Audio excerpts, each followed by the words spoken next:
stepping into higher realms. There is a path of wisdom that can change your life and raise your consciousness to new levels in a world when seeking the truth and realizing your inner strength is more important than ever. This spiritual journey reveals to you the skill of conscious living and how your reality is shaped by every word, thought, and emotion. It's a remarkable journey to unlocking your potential, conquering obstacles, and creating a harmonious, purpose-driven life. When you walk this road, you'll find the creative power within leading you on a trip lit by both contemporary truths and age-old wisdom. Every step is a chance to develop, recover, and change. You'll discover how to steer clear of mental pitfalls, comprehend the meaning behind your soul's language, and create a reality that is the best representation of who you are. This is a journey toward authenticity, joy, and enlightenment, a venture that redefines what's possible and invites you to live in harmony with the universe and with yourself. With every teaching, you'll come closer to unraveling the intricate tapestry of life, recognizing how the interconnectedness of all things influences your daily experience. This audiobook is rooted in the teachings of Saint Germain's Universal Metaphysics, an essential work for those seeking to deepen their spiritual and philosophical knowledge. It brings together the wisdom of the Ascended Master, offering practices and meditations designed to help you connect with your divine presence, the I Am. Discover how powerful decrees and spiritual exercises can transform your life, fostering peace, harmony, and personal fulfillment. Perfect for spiritual seekers, this book will guide you on a journey toward greater understanding and spiritual growth. Lesson 1. Unveiling the Invisible. Each individual possesses a unique level of understanding and acceptance of certain truths. They believe in some things and reject others, unable to accept them. This level of understanding and acceptance is the state of consciousness, gradually shaped through experiences as a result of free will. The level of consciousness is like a ladder with many steps, and all human beings on this planet are positioned on one of those steps, either higher or lower, depending on their attained level of comprehension, which is their truth. In the spiritual realm, there are many paths to achieving inner evolution: philosophies, religions, esoteric schools. These are all different levels that are necessary and should be respected. A metaphysician always behaves with understanding and tolerance, avoiding arguments or disputes over religious or spiritual matters. They do not criticize or believe themselves to be better, smarter, or wiser than others. It is crucial to understand the concept of the ladder and the levels of consciousness as steps for living in peace with others and avoiding the pitfalls of spiritual pride, which might lead to looking down on what seems inferior. In this context, there is no such thing as inferior or superior. These are internal levels that are surpassed through greater understanding and personal effort. Metaphysics means beyond the physical, beyond the material world and concrete realities. Metaphysics teaches truths that exist but are not seen. Yet, despite being invisible, these truths produce certain results, because from that invisible world comes the visible, the source of all that manifests. For example, energy is not in the motor we see but comes from the invisible, and yet it is accepted as a concrete reality. Many truths exist but cannot be seen or touched. Normally, we believe in and accept a series of invisible phenomena, like electricity, magnetism, heat, life, and love. All of these are unseen, just like the ideas that produce material forms. There are other realities beyond what we see and touch. They are much more important and transcendental, and we must know them to free ourselves from many dangers and difficulties common in the ignorant world. The truth will set you free. Therefore, it is necessary to know and understand in order not to fall into unhappiness. Occultism is a type of spiritual teaching that has been called a cult because it had to remain hidden in the past, accessible only to the most sincere seekers due to the frequent persecution born of ignorance and fanaticism. You know that in this Aquarian age, occultism is being uncovered due to the very progress of humanity. The avatar of the new age, the Ascended Master Saint Germain, gave orders for these truths to no longer remain hidden, for there is no reason for secrecy in the Age of Light. Thus, the instruction is given to all who wish to hear it, without any distinction, payment, hidden initiations, or mysterious silences. The veil of mystery has fallen. There are no more secrets, for all possess the truth, and everyone has the intelligence to comprehend it. The metaphysical level you are on. Metaphysics has many expressions that are different levels of understanding and truth. All spiritual knowledge that has surpassed the religious level is metaphysical. You know that there are serious and sincere metaphysical schools like the Rosicrucians, the Freemasons, the Gnostics, the Spiritualists, and now even the scientific level of parapsychology. All these metaphysical levels should be respected because they are necessary, since each person places themselves according to their vibrational level and understanding of the truth in the place most conducive to their continued progress. We metaphysicians who are here belong to the Saint Germain Brotherhood, which is the highest spiritual level currently on earth, as it has been directly projected by the avatar of the New Age, the Ascended Master Saint Germain, from the high spheres of light through Conny Méndez and duly prepared channels. Faith in the invisible. To advance in the light, faith is necessary in both the visible and the invisible. However, a metaphysician strengthens their faith through the verification of results. Anyone who remains in the teaching with a mind full of skepticism and frequent doubts will achieve nothing, because faith is needed to move mountains, as the Bible says. It will not be blind faith, but one based on knowledge and the practice or verification of results. By their fruits you shall know them. Everything is known by its fruits. The new thinking must be generally accepted, as it is urgently needed now. Change cannot be imposed, but must be gently sought by each individual and accepted within themselves. Dogmas and ostentatious rituals that impress from the outside are no longer necessary because spiritual awakening and progress in evolution come from within and not from the outside. Nothing changes externally if it has not first changed internally. Among the fundamental truths that liberate from suffering are the following. Everything is generated in the mind. Man creates his own destiny, the conditions of his life, his misfortunes, his joys. Everything is his own doing. God is not in the clouds, but in the heart of every human being. There are no sins, only mistakes that can be corrected. There is no eternal hell. You must set your mind positively if you want your life to improve and leave behind the old world of suffering and limitation. Today is the day of a new beginning. Today is renewal. Everything comes from the eternal present. Lesson 2. A journey through the teachings of Saint Germain. The Saint Germain Brotherhood represents a profound spiritual level that you have now connected with, requiring a heightened state of consciousness to grasp its teachings. This is the most advanced instruction currently available on the planet, projected directly from the realms of light by Saint Germain and the Ascended Masters of the Great White Brotherhood. These masters, including the revered figure of Jesus, have been the spiritual governors of earth for centuries, guiding it with conscious direction. Having once lived on earth themselves, they ascended to higher planes through their experiences, serving as a model for all human beings, regardless of their station in life.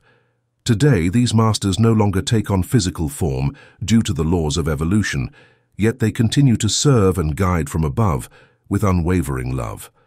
Saint Germain conveyed these teachings through Conny Méndez, a woman born with the special mission of spreading this wisdom, a task she fulfilled flawlessly until her passing on November 26, 1979, in Miami.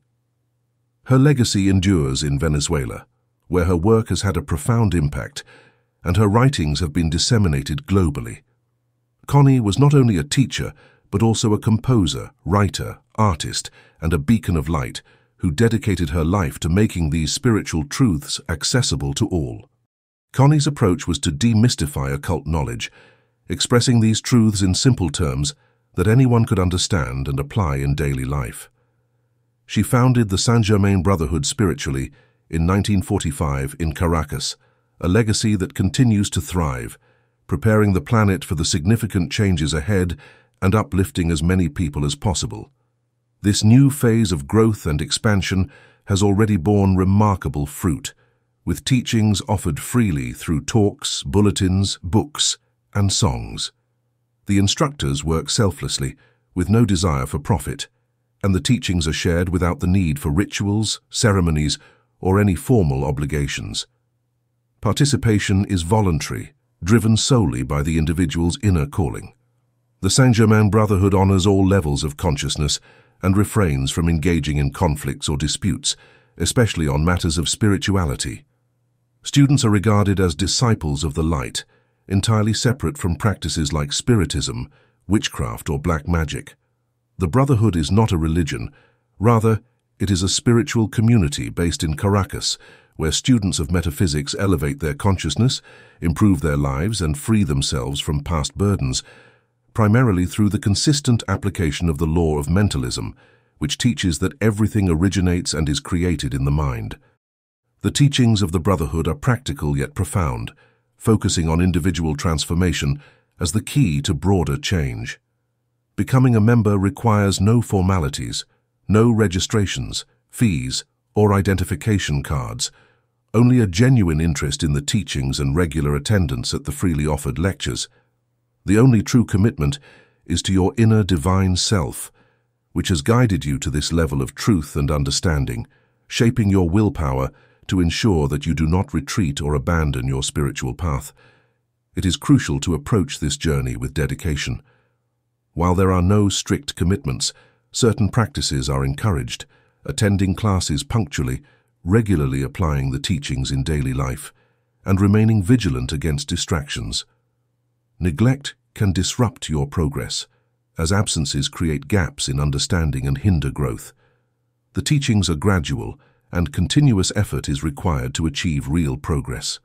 Interference is a common challenge for students of the light, as negative forces often try to divert their focus away from the spiritual path. Recognizing these disruptions and choosing the light over external appearances is essential. Whenever you feel swayed by external distractions, remind yourself to prioritize the light. Attend your classes, practice the teachings, and you will find that external difficulties gradually diminish and disappear. You are the master of your world, and by holding fast to the light, you can overcome any challenge that comes your way. Lesson 3. The keys to creating your best life. Mastering the art of living is an essential skill, yet so many people struggle to find peace and happiness in their daily lives. Everywhere you look, on the streets, in offices, on public transportation, there are faces marked by tension, worry, and fear. Few are the faces that radiate joy, contentment, or hope. This widespread unhappiness stems from a failure to learn how to live properly and how to overcome challenges without being consumed by them. Instead, many focus on negativity, magnifying their problems and allowing them to dominate their lives. The art of living isn't something taught in schools or universities. While painful experiences can be valuable teachers, without the light of understanding and the right approach to life, energy and potential are often wasted. This misuse of life's powers, particularly thought, emotion, and speech, leads people into bitterness, suffering, and avoidable problems. The world we inhabit has long been a place of learning through hardship, where souls come to repay their debts to life and grow through experience. Earth is a classroom within the cosmos, a school where essential lessons for personal evolution are taught. Until now, this has been a world marked by karma and suffering, but with the dawn of the age of Aquarius, the light has begun to shine more brightly. This new era offers infinite opportunities for individuals to rise above misery and reach higher levels of consciousness. The current influx of light to the planet is unprecedented, signaling the end of an old cycle and the beginning of a new one. Earth must now ascend to a higher level, along with all its inhabitants. We are part of a solar family, and the time for our collective graduation has come, even though we have lagged behind for millennia. In learning the art of living, we begin to understand the correct use of the powers bestowed upon us: thought, feeling, and speech, among others. These faculties are given to us by the Creator, not as physical likenesses, but as spiritual powers that must be developed through our own efforts. Just as a seed contains within it the potential for a full-grown plant, so too does each human being possess the potential for greatness, which must be cultivated over time with knowledge, experience, and persistence. One of the greatest powers given to humanity is the power of speech, a creative force that, when combined with thought and emotion, shapes our reality. The words we speak have the power to construct our lives, whether for good or ill. Misusing this power leads to conflict, suffering, and unhappiness. Yet we are not victims of circumstance. We are the creators of our own lives. The challenge lies in realizing this power and using it wisely, rather than becoming enslaved by external influences. In order to effectively harness the power of speech, one must always talk positively and refrain from using hurtful or destructive language that could hurt oneself or other people. Words have the ability to accomplish both good and evil things, making them strong like a two-edged blade. The words we choose to say have a profound impact on our lives, so it's critical that we make deliberate use of this ability to communicate positively and constructively to those around us. The mind's capacity is equally important. Everything is thought, and we become what we believe, according to the law of mentalism. Since our thoughts create our reality, it is essential to master them.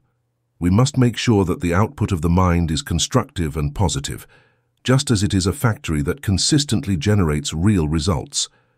The implications of our ideas materialize even if we are unaware of this power's existence. To succeed and find fulfillment in life, one must so master the mind and all of its power. The secret to mastering the art of living is to develop mental and verbal control and to steer them toward constructive goals. By doing this, we can change the course of our lives, get over obstacles, and manifest our greatest potential. Lesson 4. How thought and emotion shape your reality. Thought and emotion are two powerful tools that form the foundation of creative power. Everything in the world originates from the combination of thought and emotion. Thought carries the mental blueprint or image projected by the mind, and when a thought is strong, the atoms that form material substances gather around this image. Finally, the force of emotion breathes life into the idea, transforming it into a tangible reality. Nothing in the visible world exists that wasn't first conceived and felt before being realized externally. It is crucial to control emotions and keep them in harmony.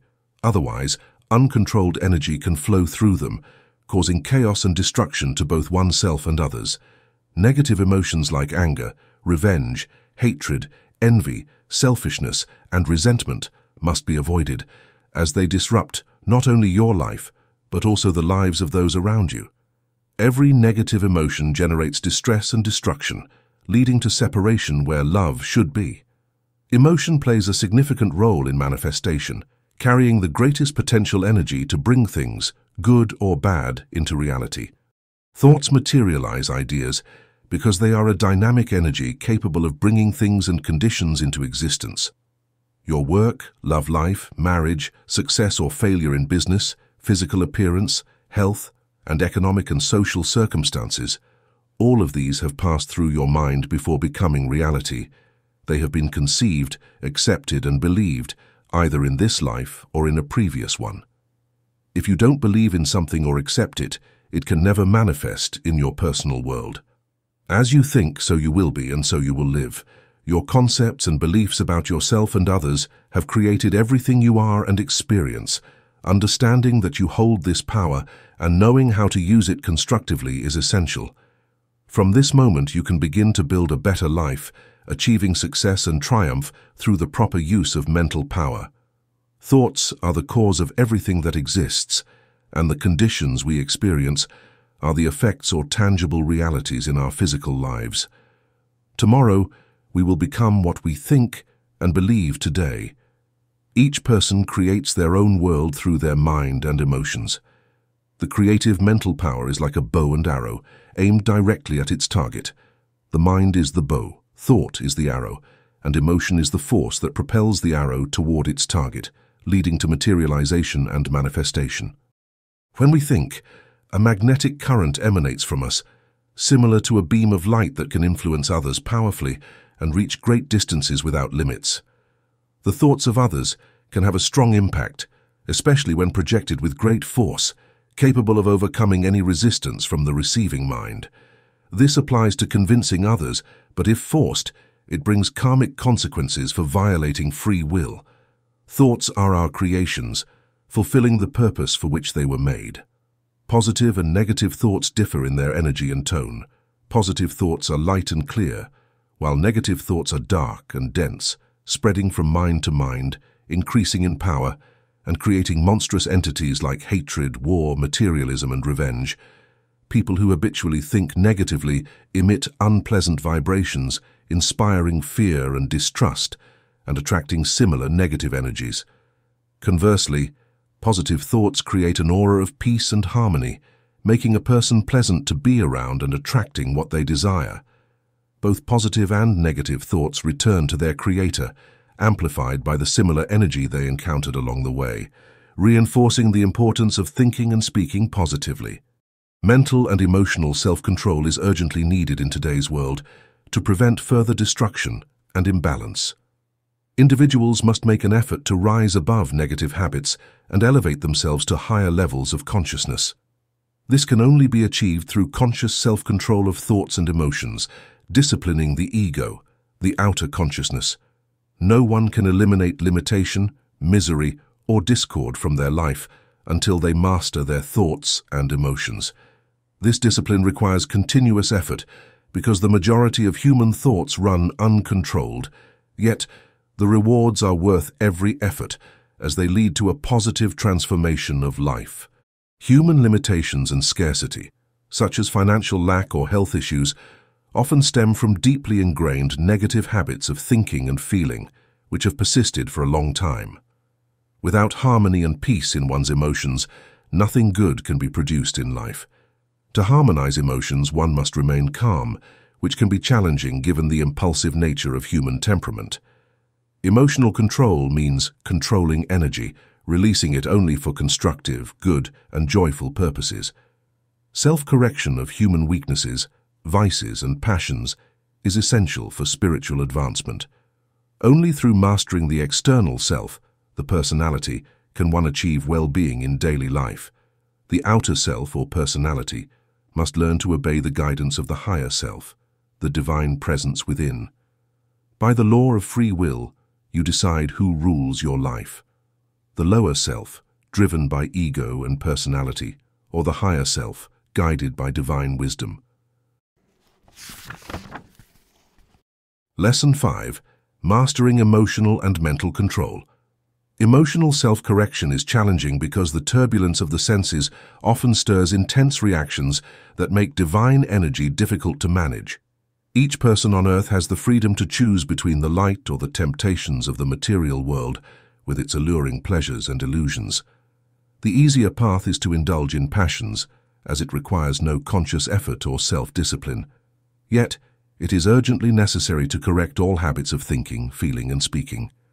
Self-control is the foundation of well-being and success.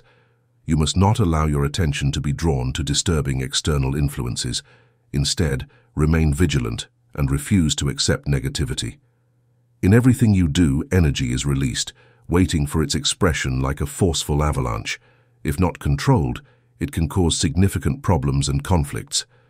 This is particularly true of emotions. If they are not mastered, they can lead to destruction. Feelings of irritation, discord, selfishness, anger, hatred, and vengeance are deeply disruptive. Avoid conflicts and arguments, and do not give in to external provocations. You must remain at peace. Mental control is just as important as emotional control. Do not accept thoughts of discord, hatred, fear, or anything else that is negative or harmful. Instead, open your mind to new, positive, and happy thoughts. As you expand your mental landscape, you will overcome your limitations and problems, and your life will improve because everything begins in the mind. First comes knowledge, then acceptance of truth, followed by practical application. Greater knowledge leads to greater awareness and personal growth. Practicing mental control this week, reject all negative suggestions from others. Avoid arguments and disagreements, and stay out of controversies. If you hear something that disturbs you, silently decree, "This is not right, I'm not interested, I don't accept it, I reject it, I dissolve it, and I consume it by the power of the light." Another decree you can use is, Only the perfection of God flows through me. I allow only correct, good, harmonious, and constructive thoughts and words. I reject everything that is lower and disruptive. From today, I open my mind to new thoughts. This decree focuses on retraining the mind, which is often habitually fixated on negativity and what is not beneficial. It is necessary to discipline the mind to change its polarity, directing attention only to what is good, right, and pleasing. Dwelling on and discussing negativity is not beneficial, as it draws such negativity into your life. Emotional control is equally vital. You can decree, I remain calm and joyful no matter what happens. I live in peace, and I am at peace. I control my emotions. To practice mental and emotional self-control, the first step is to quiet your mind, emotions, and body. This process is commonly referred to as relaxation. Initially, this isn't easy, as thoughts and feelings often run wild, and the body may exhibit tension in areas like the forehead, shoulders, jaw, and thighs. We don't recommend the traditional method of relaxation that involves focusing meticulously on each part of the body from head to toe, as it's time-consuming and unnecessary. Instead, sit in a comfortable position with your back straight. It's best not to lean back or lie down, as you might fall asleep, and this is the correct position to harness the additional energy that flows through the crown chakra. Before sitting, choose a comfortable, clean, and pleasant place with sufficient light. It's not advisable to sit in the dark to concentrate better, as it's not beneficial. The space should be well ventilated, with light-colored walls if possible. Visualize and feel your body enveloped in radiant white light, and decree, I am the light of God that protects me from all that is not perfect. Take several deep, rhythmic breaths, 3, 6, 9, or however many you desire. Remember, you're not just breathing in oxygen, you're also taking in the powerful force known as divine breath, the holy breath that gives life and is contained in the air. Remain silent, observe, and give commands to your body. Be still, be silent. Observe your body and notice any areas of tension, then command your tense muscles to relax. I am peace and balance within myself. My entire physical body is at peace, relaxed, rested, and in perfect harmony. Practice silence, for within the silence of your inner self lies the truth. Before sitting, choose a comfortable, clean, and pleasant place with sufficient light. It's not advisable to sit in the dark to concentrate better, as it's not beneficial. The space should be well ventilated, with light-colored walls if possible. Visualize and feel your body enveloped in radiant white light and decree, I am the light of God that protects me from all that is not perfect. Take several deep rhythmic breaths, 3, 6, 9, or however many you desire. Remember, you're not just breathing in oxygen, you're also taking in the powerful force known as divine breath, the holy breath that gives life and is contained in the air. Remain silent, observe, and give commands to your body. Be still, be silent. Observe your body and notice any areas of tension, then command your tense muscles to relax. I am peace and balance within myself. My entire physical body is at peace, relaxed, rested, and in perfect harmony. Practice silence, for within the silence of your inner self lies the truth. After relaxing, try to clear your mind for a brief period. This will be challenging because problems and worries will flood your mind, refusing to obey. Everything requires technique and perseverance. As a point of focus, concentrate on your heart, feel its rhythm, and remember that the heart is a temple not made by hands, where God resides. This exercise may take about 20 minutes a day. It's good to start with 5 or 10 minutes and gradually extend the time as much as you like. Practicing this exercise twice a day will yield better results. If you feel warmth during the practice, do not be concerned, as this is the release of energy mentioned earlier. Do not expect phenomena or listen for voices or strange sounds. You are simply practicing silence and turning your focus inward, where God resides. Lesson 6. Letting go of the past and future for true happiness. Many of life's problems and anxieties stem from uncontrolled thoughts. When we dwell on unpleasant memories from the past or worry about an uncertain future, we lose the ability to enjoy the present moment and miss out on opportunities. This mental habit of living outside the present, the now that is constantly unfolding, robs us of the richness of life. The only reality we have is today, the eternal present, which forms an unbroken chain of moments, each linking to the next. The right way to live is to embrace today, to fully experience the good that life offers in the present moment. Today is our greatest treasure, holding the tools to shape the future. How we live today determines whether we succeed or fail tomorrow. The past is gone, dead, and irrelevant, and the future doesn't yet exist. Therefore, it is pointless to dwell on what has already passed. In whatever you do, focus your thoughts on the present task and do it to the best of your ability. Worrying about tomorrow or reliving yesterday is a waste of time. The harmful habit of reliving the past is particularly detrimental. As humans, we exist in the present and nothing else matters. Remembering past events, whether joyful or painful, is not beneficial. Recalling happy times can bring feelings of nostalgia and longing, while reliving misfortunes revives the pain and suffering associated with them. Where you place your attention, energy flows, and whatever you focus on will grow in power. By repeatedly revisiting unpleasant memories, you give them strength, allowing them to disrupt your current life. Discipline your mind and emotions to break the habit of dwelling on the past. Instead, invoke the power of forgiveness and the cleansing energy of light to dissolve and release all undesirable memories and experiences. Painful memories serve no purpose. Giving too much importance to personal problems and hardships is a form of pride and selfishness. Complaining and dwelling on a painful past attract negative energies that can cause further harm. After indulging in these conversations, people often feel drained and burdened, creating a toxic environment that fosters negativity. The habit of complaining is particularly harmful. It creates a negative atmosphere and leads to what people often call bad luck. Those who frequently lament and blame others for their misfortunes rarely find happiness. They continuously attract negative forces and unfortunate circumstances, often falling ill as a result. This happens because words carry the seed of resentment, and a resentful person is never truly happy.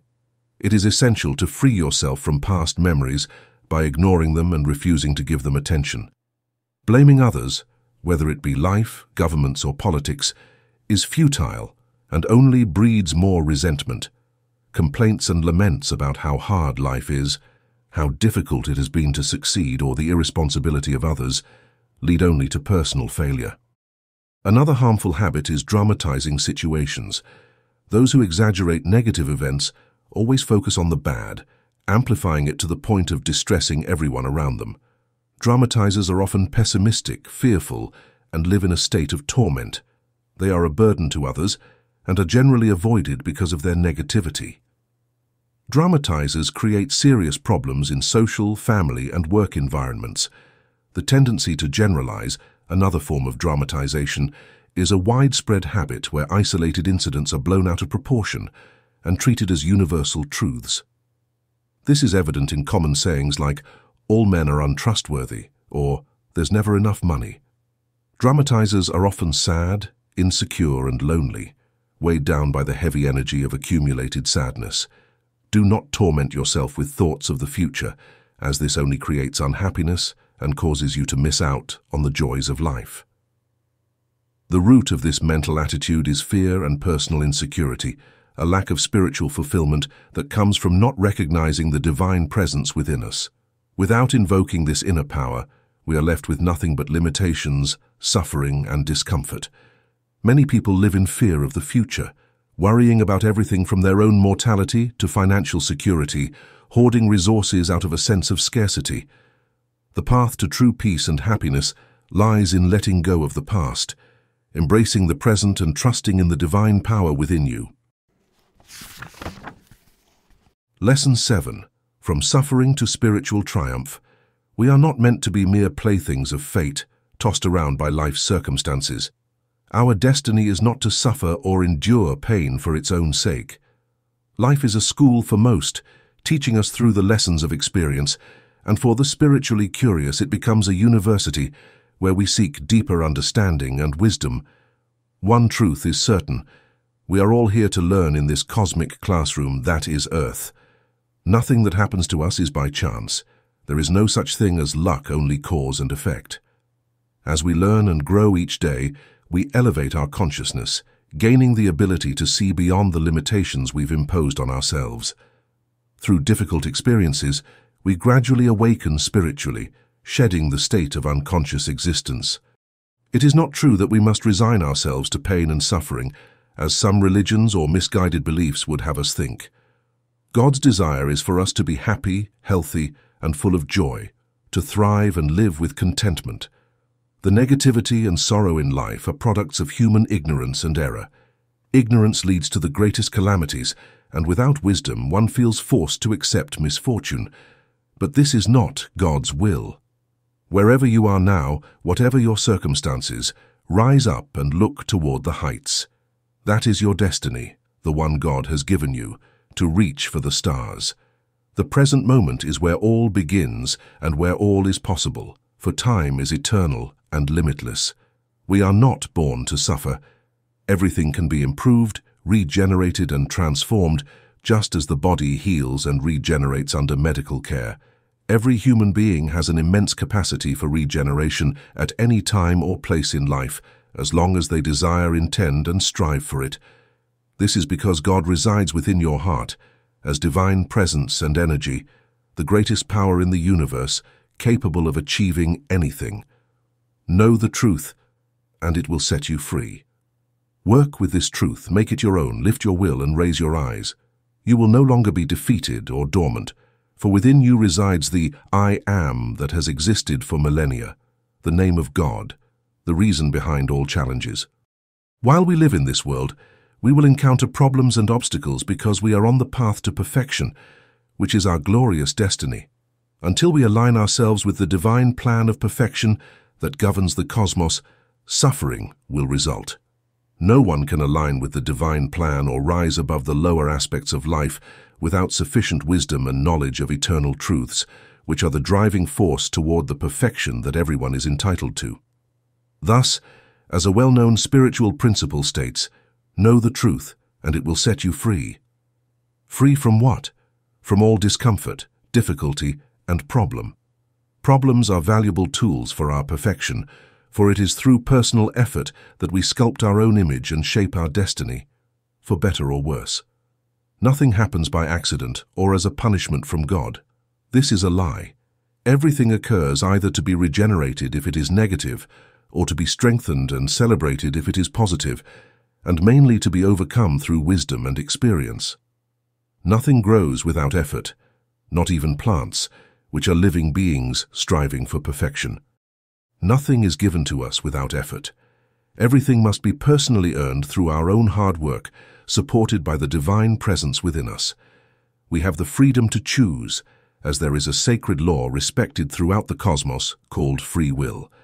This law allows us to choose our desires and actions. It does not prevent us from choosing the wrong path, nor does it grant wisdom automatically. It merely offers the freedom to go where we wish, even if it means falling into pitfalls. We are free to make our lives what we want, for better or worse.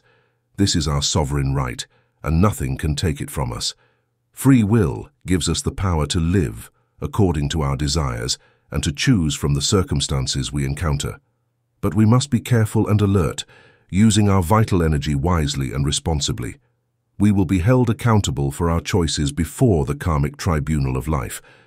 It is crucial to guard our thoughts, feelings, and words because, as we already know, what we think, feel, and speak will shape what we have, possess, and enjoy.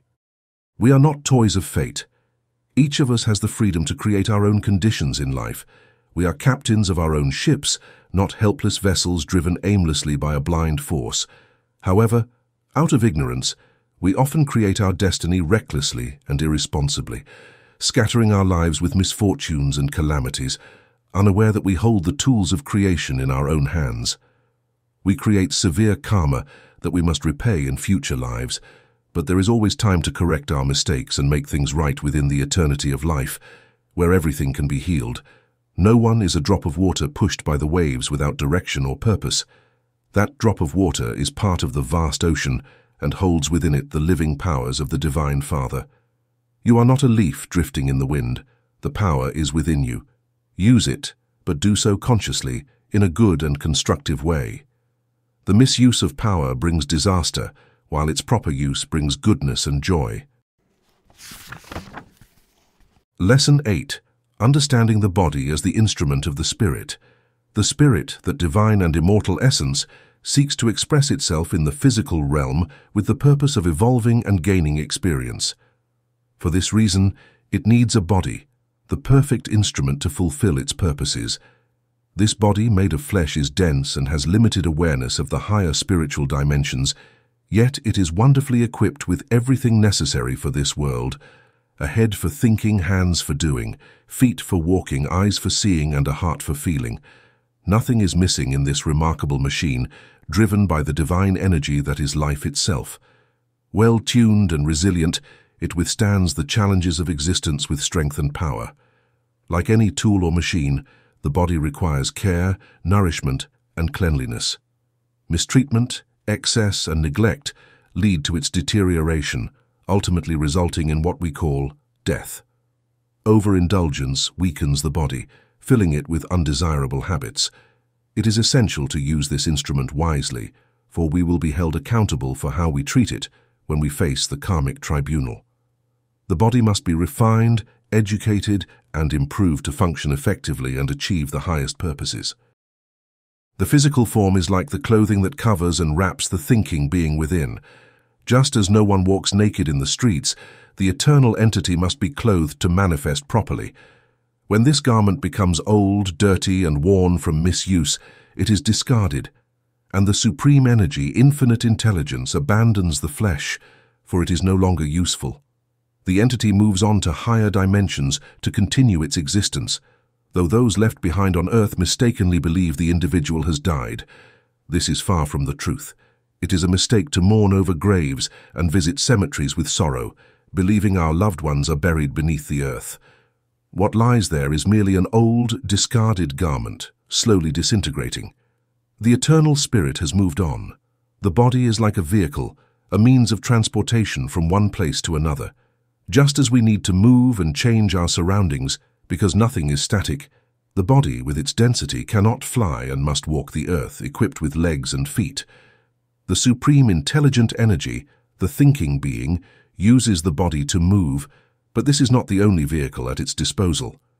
There are other vehicles that the spirit uses to visit different planes during sleep, meditation, and at the moment of death. Just as a traveler never stays in one country, the eternal consciousness enjoys visiting other places, near and far, with the permission of the Divine Father. While on earth, we only know and feel the physical body, the garment of flesh, but in truth, we possess 3 additional bodies: the energetic body that provides vitality, the emotional body that feels, and the mental body that thinks. In addition, there are 3 spiritual vehicles for higher purposes. In total, humans have 7 bodies, each serving a specific function. On Earth, we don't rely on a single mode of transportation. We have cars, motorcycles, bicycles, buses, airplanes, trains, helicopters, ships, and more. Similarly, in the vast cosmos, there are many ways to move and experience life. As citizens of the universe, we are not denied any opportunity as long as we earn and deserve it. The body is like a house, a dwelling for the being that inhabits and uses it. Like any house, it can be well maintained or neglected, leading to either preservation or decay. Sick and imperfect bodies are like old, neglected houses that gradually fall apart, while healthy bodies radiating vitality are like clean, orderly homes where inhabitants live happily, fulfilling divine laws.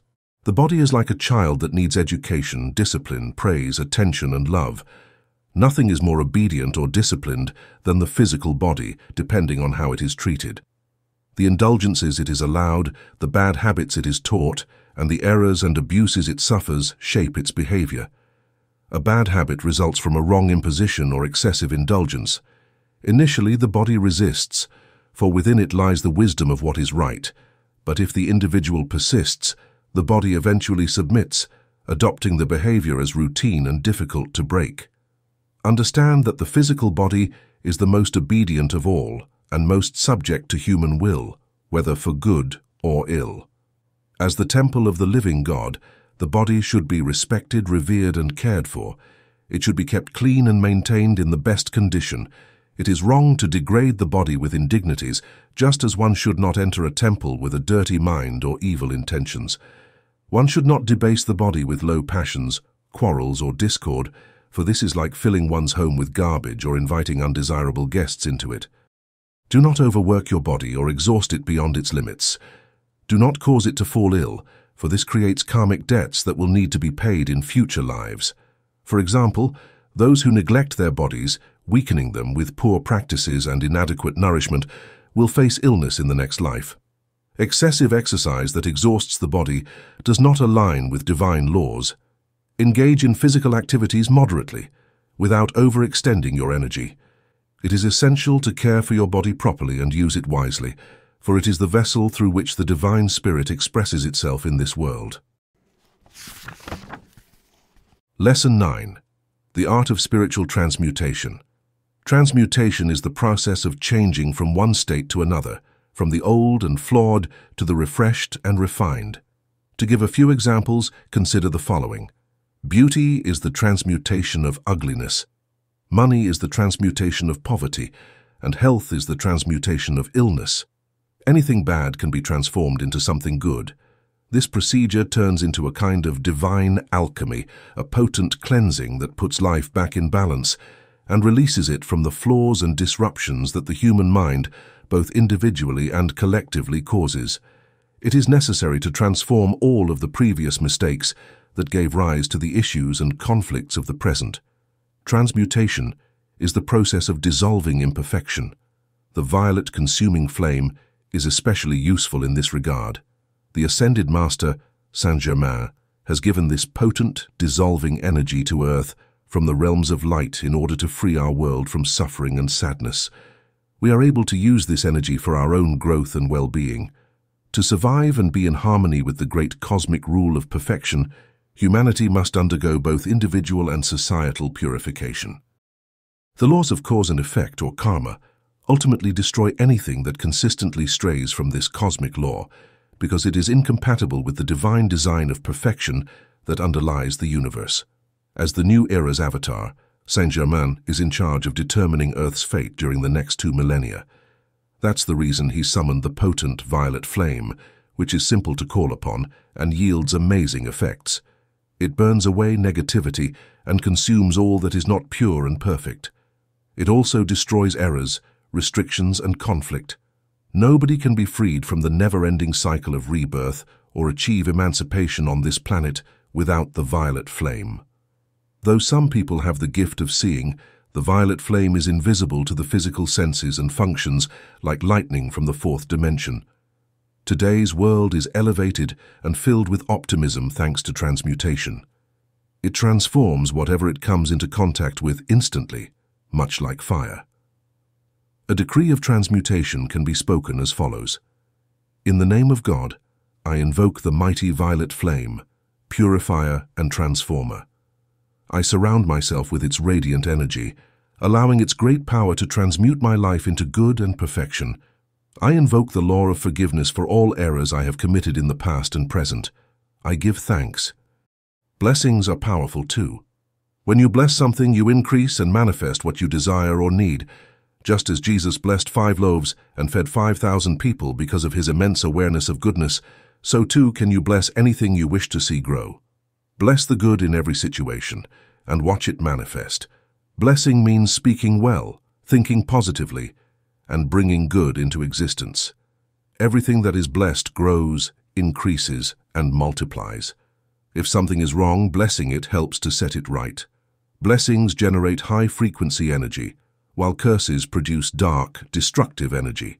We must give thanks and bless everything we have, for this causes it to increase and bring greater benefits to us. Blessing money brings more money and greater material well-being. Blessing your family brings harmony and happiness. Every situation contains both positive and negative elements. By blessing the good, you amplify the positive and bring it into manifestation. Blessing does not mean focusing on the person, but on their divine essence. Do not bless sickness, but the health within the person. Do not bless dishonesty, but the divine truth and honesty within the individual. Affirmations can be used in any problem or difficulty. I bless the good in this situation and desire to see it manifest. When receiving money, say, may divine love bless and multiply this money, so it increases in my hands and in the hands of the one who gave it to me. In any negative situation, declare, I do not accept this for myself or others. I invoke the good here, bless it, and wait for it to manifest. If something contrary to your wishes occurs, bless the situation and the hidden good within it. Know that everything happens for a reason, and what is given is for the best, while what is withheld is not meant to be. Reject the negative. Accept only the manifestation of good. Anything bad in your life must dissolve. In any confusing situation, bless the good within it, knowing that all things contain good. Lesson 10. The key to spiritual growth and harmony. The first law of creation, the law of mentalism, is so crucial that without knowing and practicing it, no one can make progress on the spiritual path. Despite sincere efforts and deep study, without the continuous application of this law, students will find themselves stagnant and unable to move forward. It's surprising how even dedicated and seemingly advanced spiritual students misuse their words and energy, especially when it comes to criticism. They may expose the flaws of a close friend, engaging in the negative habit of pointing out faults and imperfections, things that in truth are mere appearances of the lower self, not the divine reality within. Every person is perfect at their core, as their divine self is perfect. The illusion of imperfection fades away in the light of truth, and this truth liberates us from all that is troubling. When we refuse to give power to negativity and refuse to even see it, we rise above it. It's all a matter of focus. Our attention goes where we direct it, and there it lingers, producing either good or harm. Negative comments are the source of many problems because they reinforce what is wrong, worsening the situation, dividing people, and creating difficulties. Such negativity forms a dark cloud that poisons the atmosphere, which is why students who fail to practice the law of mentalism do not progress and cannot free their lives from challenges. When conversations are laced with criticism, gossip, and judgment, they cause significant harm. It's like a powerful bomb hidden away, waiting to explode unexpectedly. For this reason, cut off negative comments immediately and don't allow anyone around you to engage in them. Unity must be maintained on all levels. This is vital for anyone on a spiritual path. Whether it concerns family, friendships, work, or social life, where there is unity, goodness, and perfection manifest. But where disunity arises, separation follows, opening the door to negative forces that destroy and disturb. A family that remains united can withstand any trial, no matter how severe, and emerge victorious. Unbreakable friendships are invincible. Love is the force that unites, and the energy of love is both powerful and victorious. When someone loves another, they overlook flaws. But the moment they begin to notice imperfections and, even worse, discuss them, division soon follows. Friendships end, relationships crumble, families break apart, and people turn against each other. Therefore, if you want to preserve harmony in your family, with your friends, or with your partner, I suggest this. Imagine putting on rose-colored glasses to see only the good in everyone. Because as soon as you start focusing on the negative, you energize it, attract it, and build a wall that leads to separation. And once that wall is up, the forces of discord can easily enter and cause trouble. We all have flaws, but these are not the truth. These disturbances are mere appearances that vanish in the light of truth, which sets us free from problems and brings harmony and happiness. The moment you start seeing faults in others, problems will begin to arise in your life and theirs. This is the natural result of the law of cause and effect.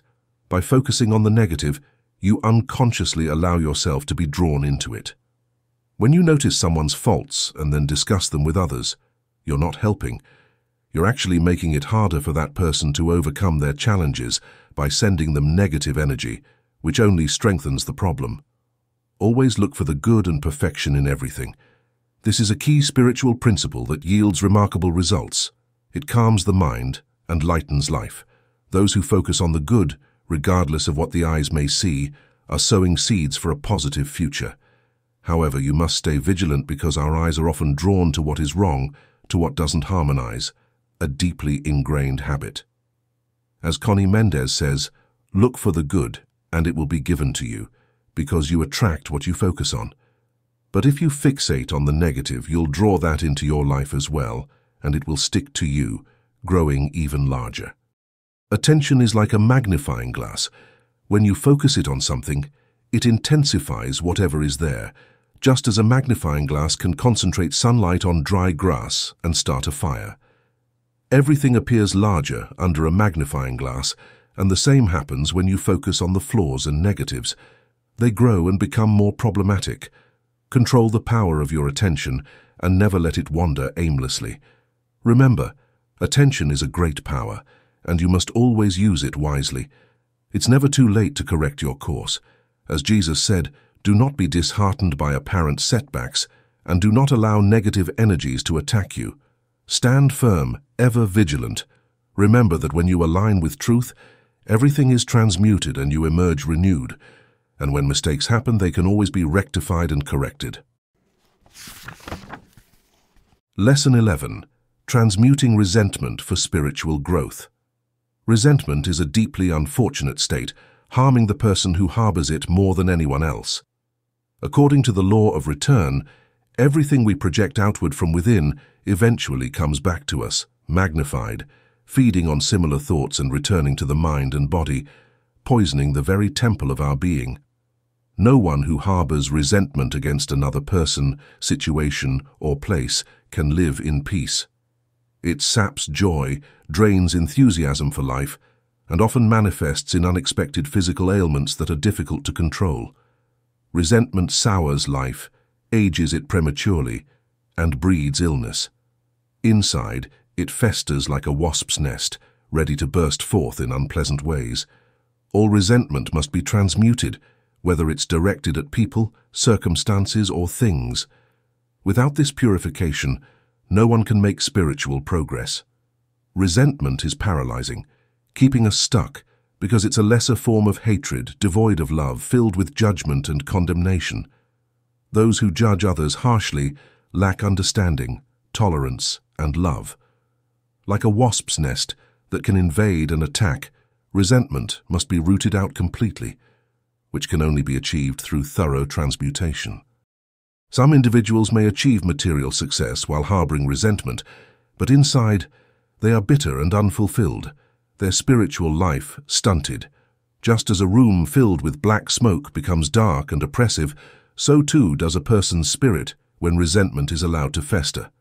Metaphysical practitioners know that to progress, they must look within, take responsibility, and decisively uproot any trace of resentment. We must cleanse the mind, heart, and body of these toxic emotions.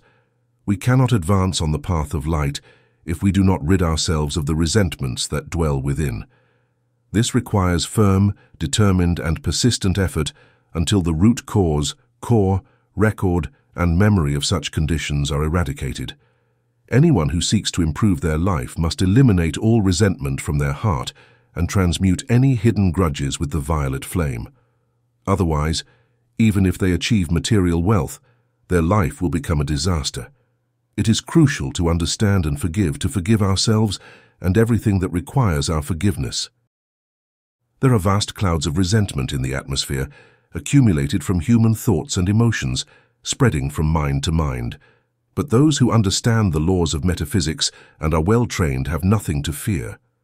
As long as they maintain peace in their hearts, keep their minds clear, and avoid resonating with lower vibrations, they will always be safe. Many people blame life for their unhappiness and lack of luck. Some believe that the city or country they live in is to blame for their mediocrity or inability to progress.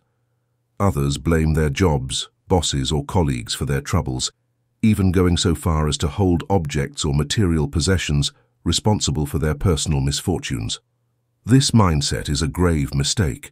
It solves nothing and only worsens the situation.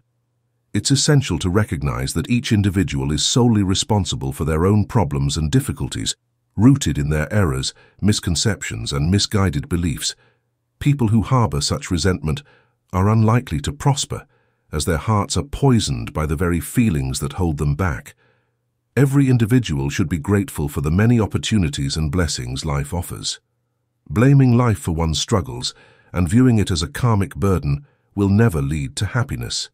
Life must be continually blessed, for it is a precious gift and is never the cause of anyone's misery or misfortune. Just as nature purifies itself, so too do the negative creations of human minds, such as resentment, return to their source. These energies, once released, go into the atmosphere, but nature, charged with imperfection, sends them back in a natural purification process. This is the cause of natural disasters, like earthquakes, cyclones, and volcanic eruptions, which are nature's way of cleansing and returning impurities to their origin. Just as we bathe or clean our homes to rid ourselves of dirt, nature cleanses itself of the contamination caused by discordant human thoughts and feelings, restoring its divine purity. In the same way, resentment harms only the person who feels it, not the one it is directed at. It is never wise to keep any form of resentment in the heart. Lesson 12. The True Nature of Love. If you love something, set it free. If it comes back to you, it's yours. If it doesn't, it was never meant to be. What is love? Love is undoubtedly a sublime feeling, an emotion that arises from within and moves us to give selflessly. In a metaphysical sense, it is also a pure, selfless energy that drives us to offer, serve, and seek the happiness of others without expecting anything in return. Love spans many aspects and is not limited to romantic relationships, which is often the common understanding of the term.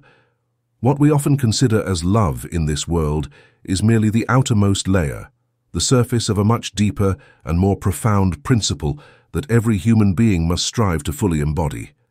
Love extends beyond familial ties, marriage, friendship, or passionate devotion to knowledge, art, or science. True love encompasses a broader and fuller spectrum, including love for life in all its forms, animate and inanimate. Once this love is fully realized, there is no longer a reason to remain in the physical realm or to reincarnate here, for one has then achieved ascension to higher levels of existence. True love must be free from selfishness, possessiveness, legal entanglements, and the chains that bind and enslave egotistical passions. In the give and take of relationships, there is often more self-interest than genuine love. When love is tainted by selfish desires and possessiveness, it loses its sublimity. Possessive love destroys its own roots because love is freedom. It is a generous and liberating force that cannot thrive in the oppression of possessiveness. Those who try to possess others, believing them to be their property, may say they love them, but in reality, they haven't yet learned what love truly is. Beneath their actions lies a disguised selfishness, which is why they impose conditions and cause others to suffer. They often claim, "I do this for your own good," or "it's the best for you," but in truth, it's only for their own benefit. If you want to destroy something, try to control and monopolize it, and you will see how it gradually withers away like a candle burning out in silence. Consider the example of a rose. If you cut a rose and hold it in the palm of your hand, then close your fingers to trap it, you inevitably destroy it. Its thorns will prick your hand, just as possessiveness generates rebellion in those being controlled, a rebellion that may erupt violently at any moment. Those who live under the control of others are often sad, unhappy, and bitter. Even if they have resigned themselves to their situation, they are like prisoners in a cage, ready to escape at the first opportunity, leaving their oppressors behind. Their submission is forced, and this fate awaits jealous spouses, overbearing parents, and possessive friends. Eventually, when the capacity to endure, the fearful respect, or the limit of tolerance runs out, they will be abandoned. Every violation of the law of love leads to suffering. That's why we say, if you love someone, whether it's your child, partner, or friend, let them be free. Only in freedom can love truly live and grow, unburdened by the chains of selfishness. Don't impose your will on others, don't dictate their actions or behavior, and don't restrict them beyond reasonable limits. Care for and protect your love, but don't control it with a heavy hand if you don't want to lose it. To preserve your love, you must respect the will and nature of others, their preferences and ideals. Don't look down on anyone, thinking yourself better, for no one is perfect, and freedom is a gift from God. We are all born with the sacred right to think, be and act according to our free will, and no one has the right to violate this divine law. We must understand that love without freedom isn't love at all. Allow others to grow and live as is their right. Jealousy is a subtler form of selfishness and a kind of hell because it brings immense suffering, being devoid of love. Jealousy stems from fear combined with selfishness, doubt, and insecurity, and it is always accompanied by suspicion and discord. Jealous people believe they love deeply, but they don't even know what love is. Jealousy poisons the atmosphere, making it unbearable. Those who are jealous torment and chain their loved ones until it becomes unbearable. In the end, they deserve to be left alone to learn true love through harsh experiences. A metaphysical practitioner can do much to help those trapped in this unhappy condition by applying the appropriate treatments and bringing light into the darkness. Letting go and allowing freedom. This is the key. When you release something and clear it from your mind without selfishness or indifference, you give it the freedom to breathe and live in its own way, and miracles can happen. For example, if a young woman constantly demands attention from her boyfriend, telling him how beautiful she is, he will feel suffocated and unhappy, and eventually he will leave and never return. In such cases, we say, don't torment yourself over his lack of love, because if he returns to you, he's yours, and if he doesn't, he never was. No one can take a boyfriend or partner away from someone else. There are deeper reasons at play, unseen at the surface. First, one of the two in the relationship permits it.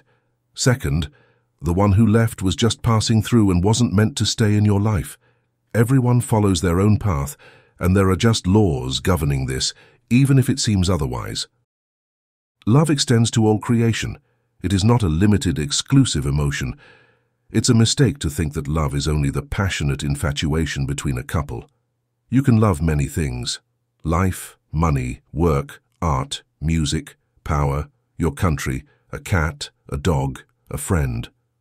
What people often call love between couples is a mix of physical attraction and possessive passion, and it won't last if it's focused solely on physical beauty.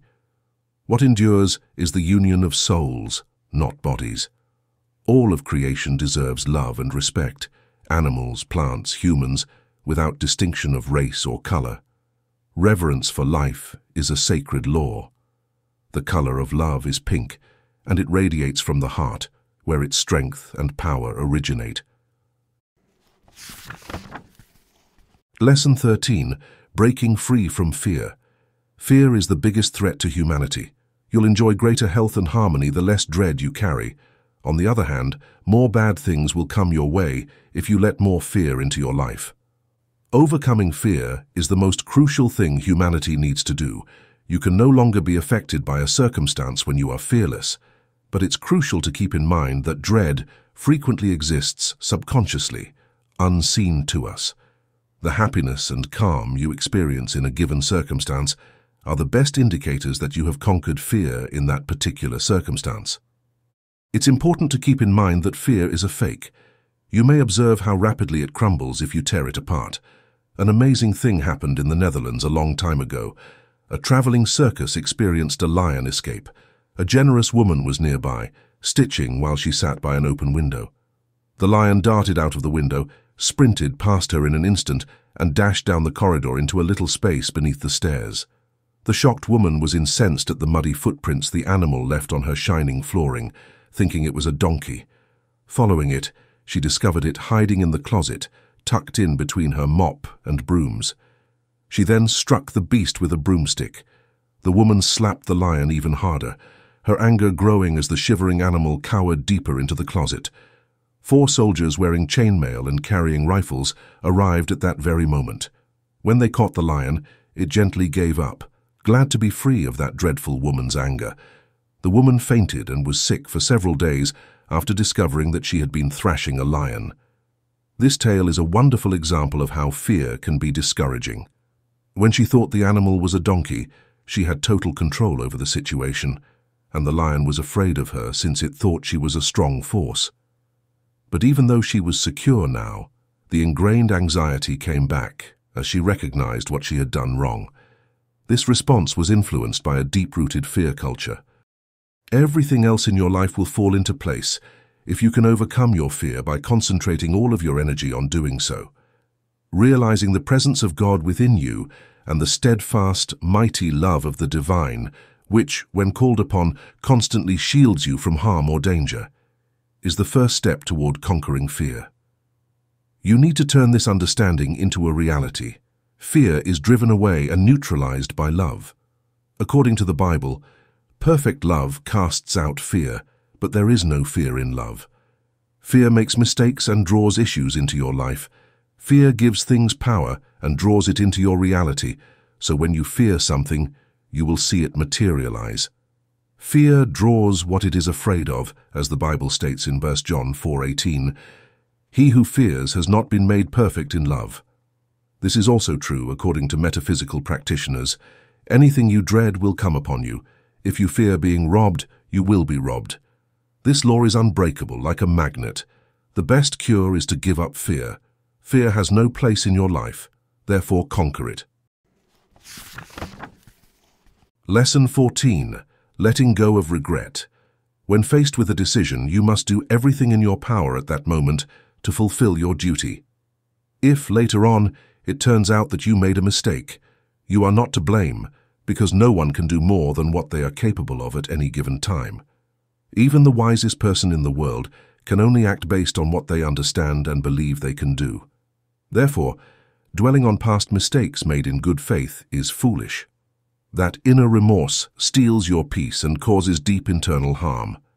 Anyone can predict what might happen if they reflect and analyze the situation, but achieving truly wise foresight is challenging.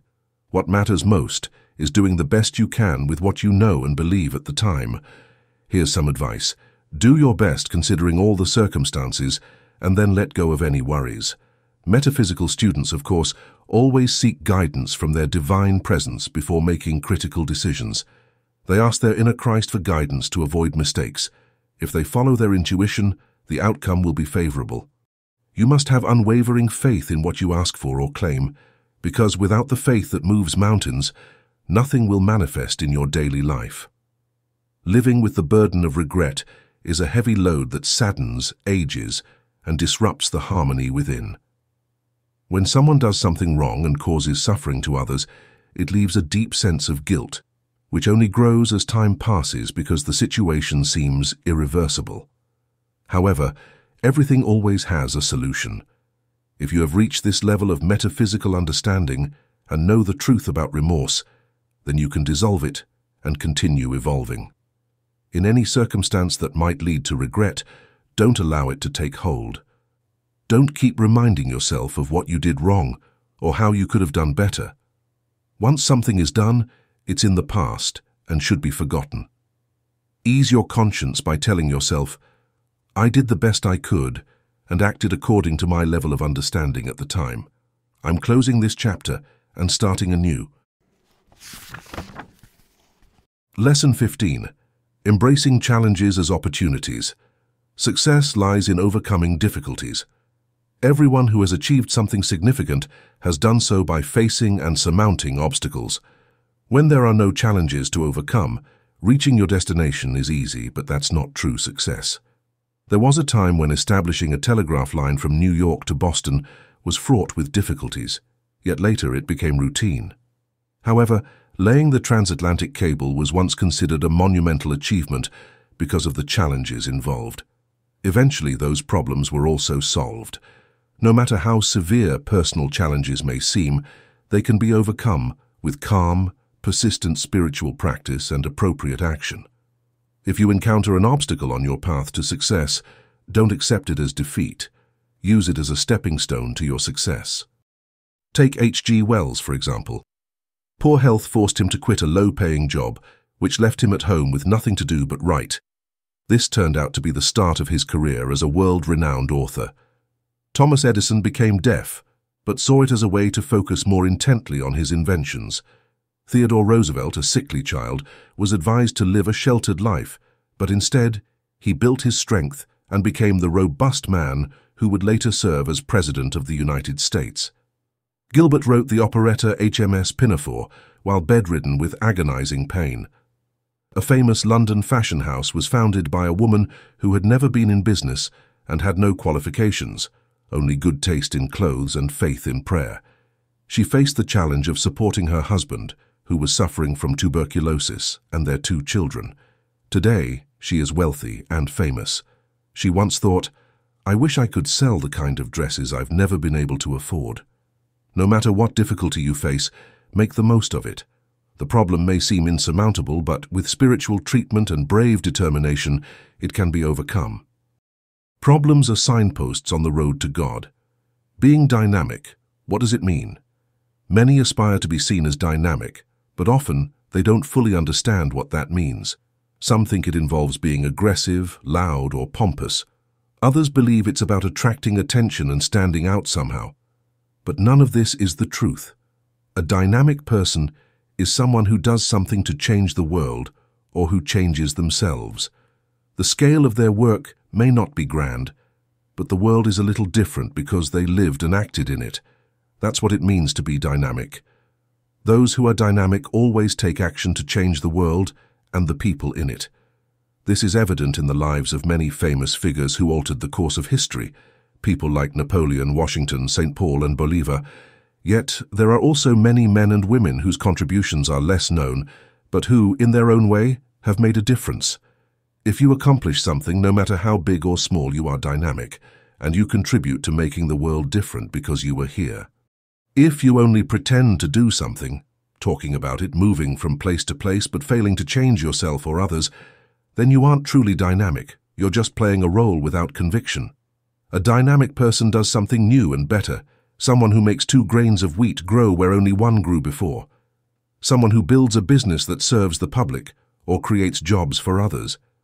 Those who invent something useful, compose good music, write beautiful poetry, or paint stunning pictures are dynamic. Doctors who heal, teachers who educate, they all leave the world a little different from how they found it. Washington changed the course of history, and you can change the life of even just one person, even if it's only yourself. Some people are content with what they are and love to show off, spending their energy on appearances that matter little in reality. They adopt false attitudes and talk in vain about great things they have done or plan to do, considering themselves very dynamic. But in truth, they are far from it. The secret to being dynamic is to believe that God works through you in all things, great or small. You must offer your talents and abilities to divine service as sincerely and practically as possible to be as dynamic as you need to be. If you practice this approach even for a short time, you will be amazed by the results and you'll find yourself becoming truly dynamic. To serve well is to live in truth, and by their fruits you shall know them. Lesson 16. Awakening the Divine Within. The traditional concept of God has evolved over time. After the fall of glorious ancient civilizations like Atlantis, Lemuria, and Mu, which had reached a high level of understanding of the one God, humanity fell into ignorance and backwardness for centuries. One form of this regression was idolatry, the belief in many gods represented by grotesque idols. Gradually this was overcome, but it was replaced by the still prevalent religious concept of a dictatorial, punitive God, always ready to punish sinful creatures. This God was placed in a distant place in the sky, vaguely called heaven, and was often depicted as an elderly man, kind yet arbitrary, sometimes wrathful when displeased, other times exceedingly indulgent. Religions have continued to speak of the fear of God and his wrath, instilling the belief that one must behave well out of fear of divine retribution. This idea was deeply rooted, especially in the past, and so for centuries people lived in misunderstanding, accepting the absurd notion of a wrathful God. What a paradox, to think that a perfect being, full of love and wisdom, could harbor wrath. A being who is pure love cannot punish his children, especially knowing that they are in the early stages of evolution and still have many flaws to overcome. Metaphysical beliefs make clear that spiritual laws, which put everything into harmony with divine order, rather than God himself administer punishment. Each person is able to grow from their experiences and change their conduct thanks to these laws. The idea of a judgmental God must be sown, and we cannot hold anyone responsible for this, as humanity must progress through consciousness in stages that each lead to greater comprehension. The religious texts could not be interpreted any other way by the inhabitants of the age of Pisces. The age of Aquarius is bringing more light into consciousness and bringing our conception of God closer to the truth. The world has been taught about the reality of the I Am presence, the inner God that each and every person possesses, by the adored teacher Saint Germain, an avatar of the new era and the world's spiritual guide for the following 2,000 years. We can truly know our Father and acknowledge his presence because of this amazing effect of shifting our attention from the outside to the inside. A remote God has detrimental effects on personal development, since it pulls focus away from within and impedes the process of discovering one's own inner God. This one God, known by over 70 names since ancient times, among the most well-known being Allah and Jehovah, must be understood from within. Atheists may not believe in God or anything spiritual, while others have adopted a mental and emotional concept of God in their own way. What is God to you? Do you see God as a kind old man living in the clouds, or perhaps as an impersonal force, cold and mechanical? Or do you see God as an abstract principle, a concept to be accepted religiously? Whatever your concept of God, it reflects the spiritual level you've reached and the internal understanding appropriate for you at this moment. However, evolution always pushes us to reach higher, so it is natural not to remain static but to continue seeking. Metaphysicians of the Saint Germain Brotherhood no longer believe in blind faith, but in a reasoned, logical faith that is deeply felt. We know, through direct instruction from the Ascended Masters, that God dwells within the very heart of man and must be sought there. We understand that there is an inner divinity, a personal God or divine master within, who is all love, infinite wisdom, and unlimited power. This inner God, akin to the guardian angel spoken of in religions, has watched over us for ages, throughout the eternity of time, until we have grown enough to take care of ourselves. For now, this inner presence gives us life, flowing energy through the crown of our head and anchoring it in our hearts. It grants us all the powers and faculties we possess, and as many opportunities and experiences as we need. God is love and never punishes his evolving child on earth. The concept of my God is deeply rooted in individual subconsciousness. We know instinctively that there is an individualized presence within each of us, an inner divine master we can call upon in times of need. Thus we cry out, "My God, help me." But if the concept of our God were truly ingrained, we would say, "Our God, help us." However, no one thinks to call upon our God because we instinctively know the truth. We have lived many lives, and the knowledge acquired in those lives emerges spontaneously when needed. There is indeed an our God, a powerful cosmic entity, masculine and feminine, who dwells in the great central sun.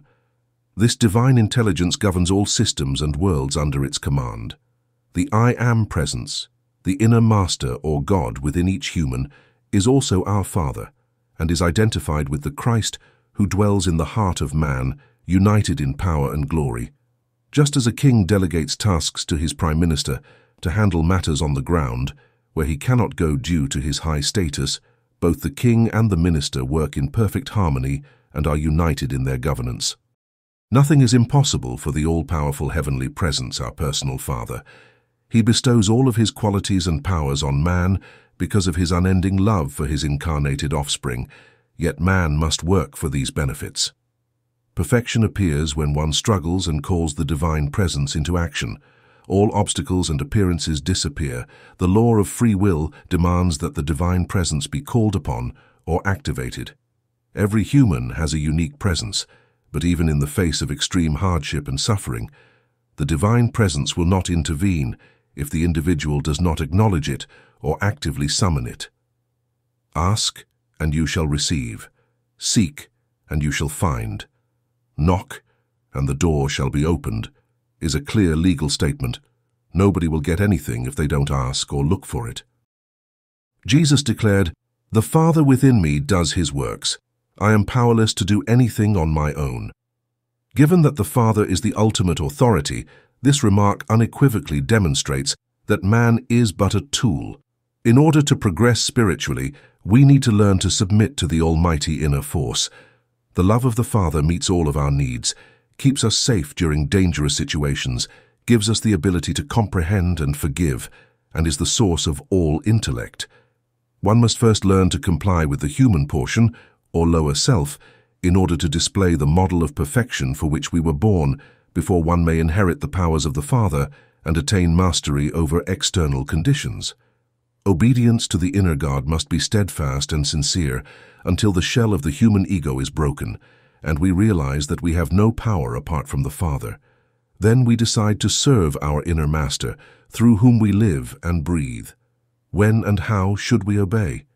Whenever good, constructive impulses come to mind or heart. All that is beautiful and perfect comes from the presence.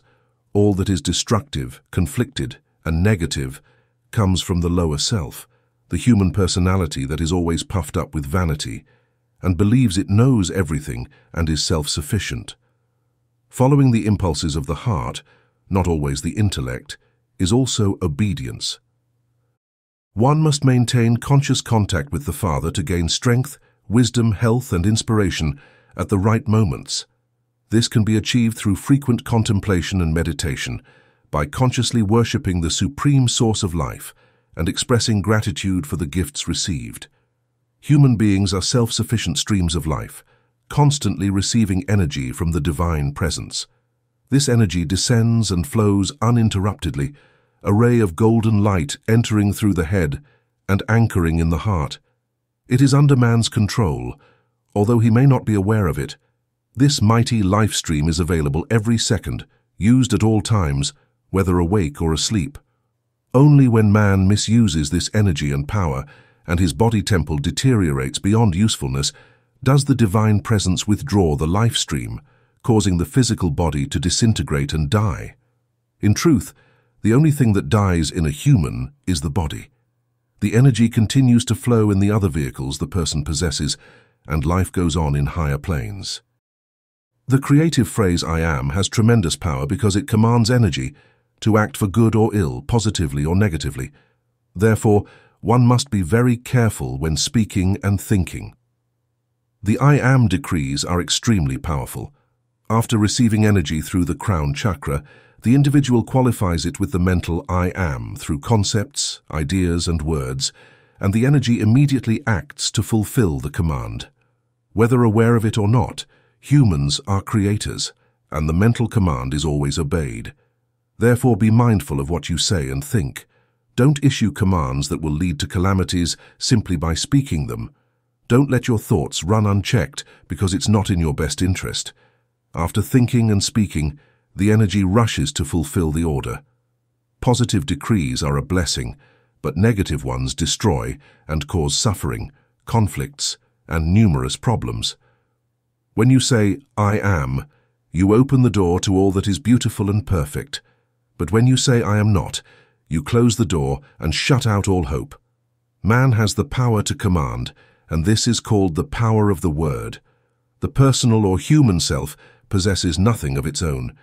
Even its physical body was given by the great master presence, the Father.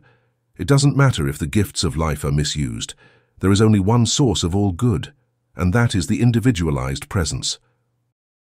We must accept the wonderful power of the presence so that we can grow and free ourselves from all misfortune, calamity, or adversity. Recognize and accept the divine presence every morning and night.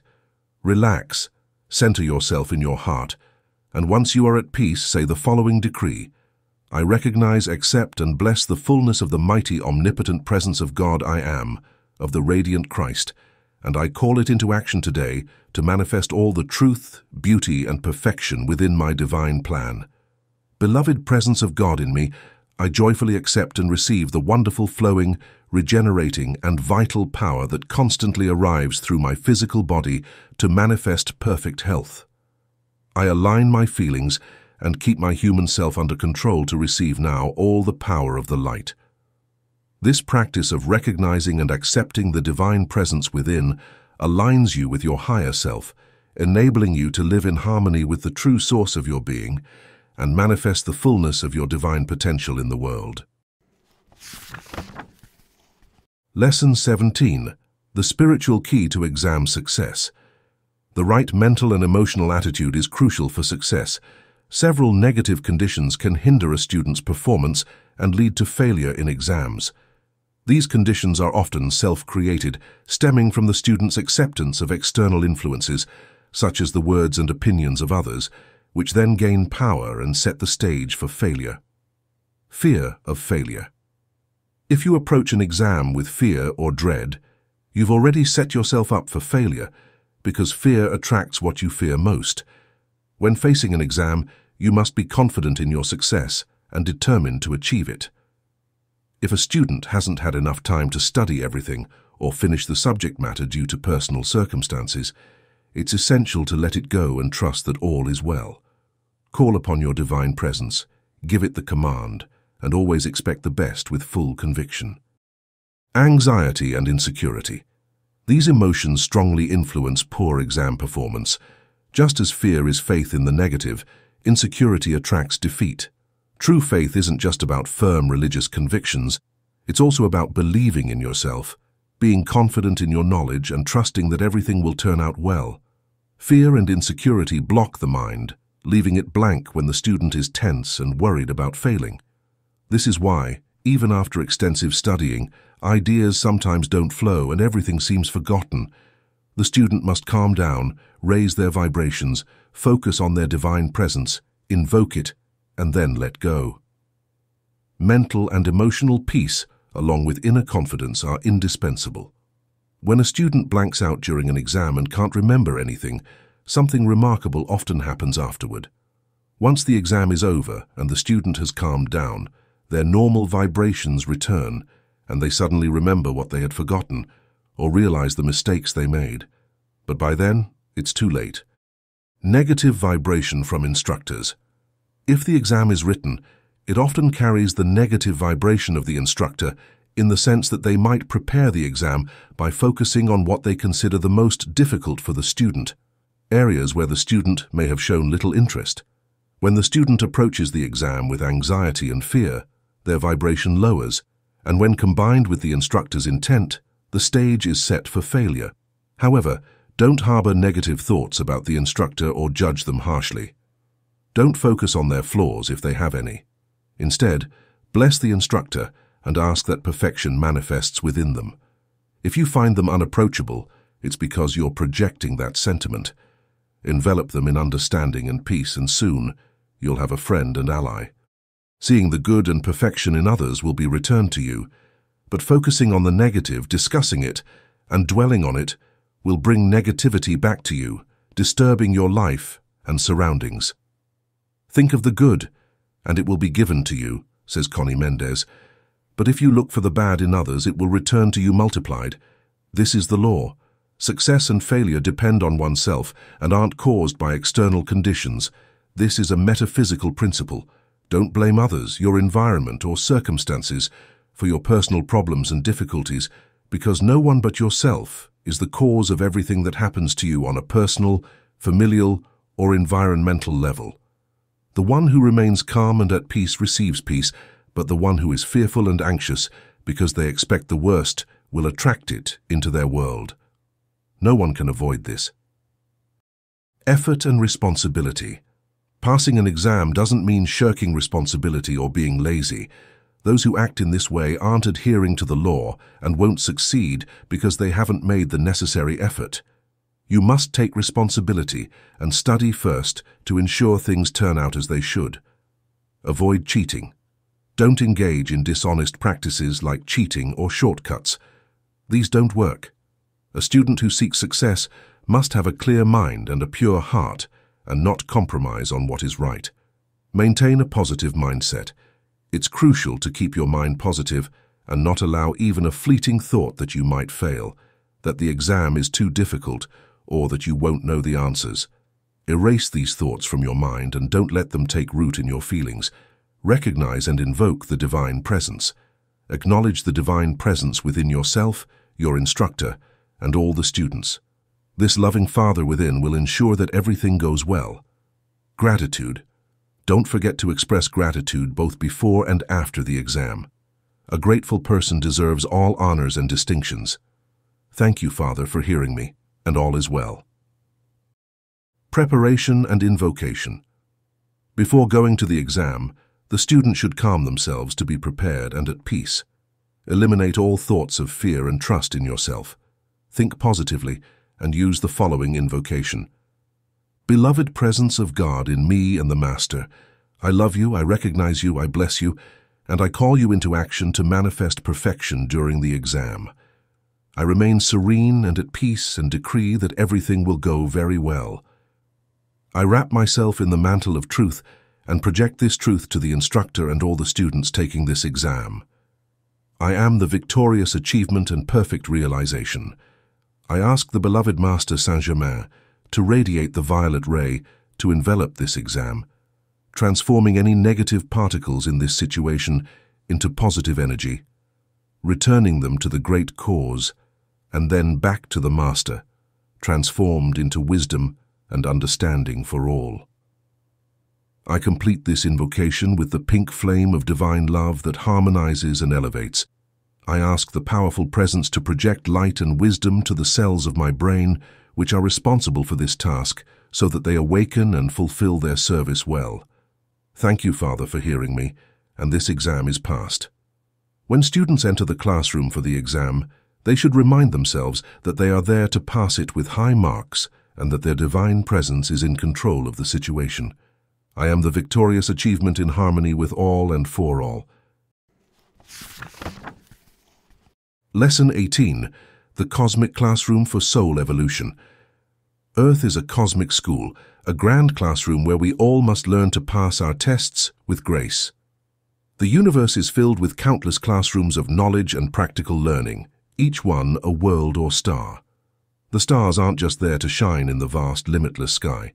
They are schools in their own right, each offering lessons and experiences to those who dwell within them.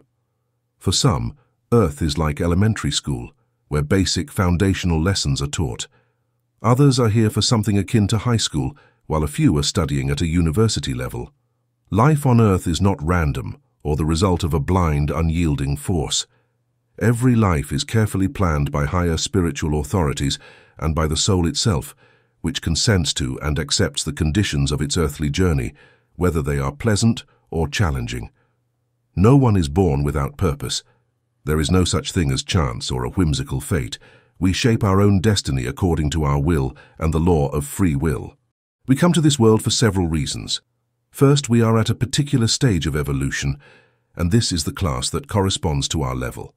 Second, we choose to be here and seek permission from the karmic tribunal to be born or to reincarnate in the physical realm. If granted, we accept the debts we owe and are born to repay them. These debts are mistakes from past lives, wrong actions that harmed others or ourselves. Beyond repaying these debts, the incarnating soul must learn practical lessons through experience, correct its flaws, and develop its virtues, constantly raising its mental and emotional levels. Human beings are in a continuous process of evolution, always moving forward. Evolution is a law that governs the entire cosmos. What we call problems and difficulties in life are actually tests, challenges that each person must face to advance to higher levels and eventually graduate to the level of a superhuman. When there is nothing left to learn on this planet, when one has overcome material attachments, transcended selfishness, and embraced the love for all creation, ascension occurs. The soul leaves this world behind, taking its physical body transformed into light. It no longer reincarnates as a baby in this life. The cycle of reincarnation ends for that soul, but it continues to live in higher realms and dimensions. The ascension of the physical body and spirit was publicly demonstrated by the Master Jesus on the hills of Bethany nearly 2,000 years ago, as an example for all to follow. "What I do, you can do, and even greater things," he said. "I am the way, the truth, and the life. Follow me." Ascension is not an exclusive privilege of Jesus, but a law, a process of graduation for all souls. Sooner or later, everyone must graduate, pass through initiation, and leave the planet forever. Reincarnation in the dense world is not the only path available. A day comes for every soul when this cycle ends, just as a student graduates from university, becomes a doctor, and improves their life and surroundings. Similarly, the soul that has successfully overcome all its life tests and challenges is rewarded with a miraculous transformation and a higher promotion. What we call problems are actually tests to be passed, initiations to be completed, and exams to move from one level to the next. While going through these experiences, individuals often fail to recognize their significance because no one has told them that these are personal evolutionary tests. If they knew, they might approach these challenges with greater awareness and care and possibly pass them with flying colors. Lesson 19. The Power of Contemplation. Entering the silence through contemplation is a profound practice, one that serves as a brief yet powerful form of prayer. This practice quiets the mind, calms the emotions, relaxes the physical body, and connects us with the highest aspect of ourselves, the supreme source of all wisdom and power, the divine presence, the I Am. The divine presence is energy in action, always within and around us. It is love, intelligence, will, power, and all the attributes that we as human beings possess, gifts lovingly bestowed by this supreme presence. Although this divine presence is constantly with us, guiding us as the essence of life itself, it is essential to make a conscious connection with it, to receive greater gifts, more strength, health, and illumination that lead to success and fulfilling life. Without this inner light, a person is like a blind individual stumbling through life, constantly colliding with obstacles and falling into pitfalls. By the law of life, if we do not consciously choose to be guided by higher spiritual forces, we will not achieve greater things. Imagine a vast reservoir that supplies water to a city. When the communication gate is nearly closed or the pipes are clogged, very little water can reach the citizens for their daily needs. This is a faulty system that needs correction. The same is true for humans. When the channels of communication with the Supreme Presence, our Father, and the source of all we need are blocked, the flow of vital energy needed for our existence is restricted. This blockage occurs because humans are surrounded and permeated by inner layers or bodies, our instruments for thinking and feeling, that are often neglected and dirty, creating serious obstructions to the help, radiation, and protection from the divine presence. Therefore, it is necessary to make a conscious effort to clear these channels. We must recognize, accept, bless, and express gratitude to our Supreme Father for the gifts that have allowed us to exist for so many centuries. Contemplation is a spiritual practice that enables us to make this conscious connection with the Supreme Father and tap into the magical power that gradually frees us from all limitations and suffering.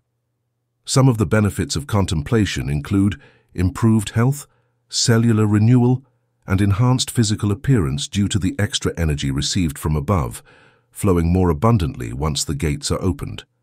This energy often manifests as warmth throughout the body, a tingling sensation at the crown of the head, crown chakra, and tingling in the palms of the hands. During contemplation, it becomes easier to receive this energy, which can clear the mind, calm thoughts, and resolve problems and difficulties. Contemplation brings peace and balance. Those who practice it regularly are generally calm, emotionally stable, and do not easily fall into despair. They become a magnet of positive energy, radiating peace to those around them. However, the most important and transcendent aspect of contemplation is the awakening of the inner Christ, the divine presence that resides within the heart. This Christ is not the Jesus Christ of religious teachings, though it is a child of the Holy Trinity present in every human being. We are all three in one, each containing a Trinity within. When the Christ within awakens, The person grows spiritually and feels different, gaining self-control, strength, and wisdom. A person with only the seed of Christ, undeveloped, is like a wild animal, driven by instincts, emotions, and thoughts, with little wisdom or control. They spend their life merely eating, sleeping, working in a routine manner, watching television, and engaging in the countless superficial activities that fill the lives of so many unconscious human beings. The true value that elevates humanity is the awakening of the inner Christ, the inner master filled with wisdom and power, who illuminates, blesses, and prospers the individual incarnated in the physical plane. The Christ is united with the divine presence, the Father, or the first person of the Trinity through supreme energy. They are one in power and glory.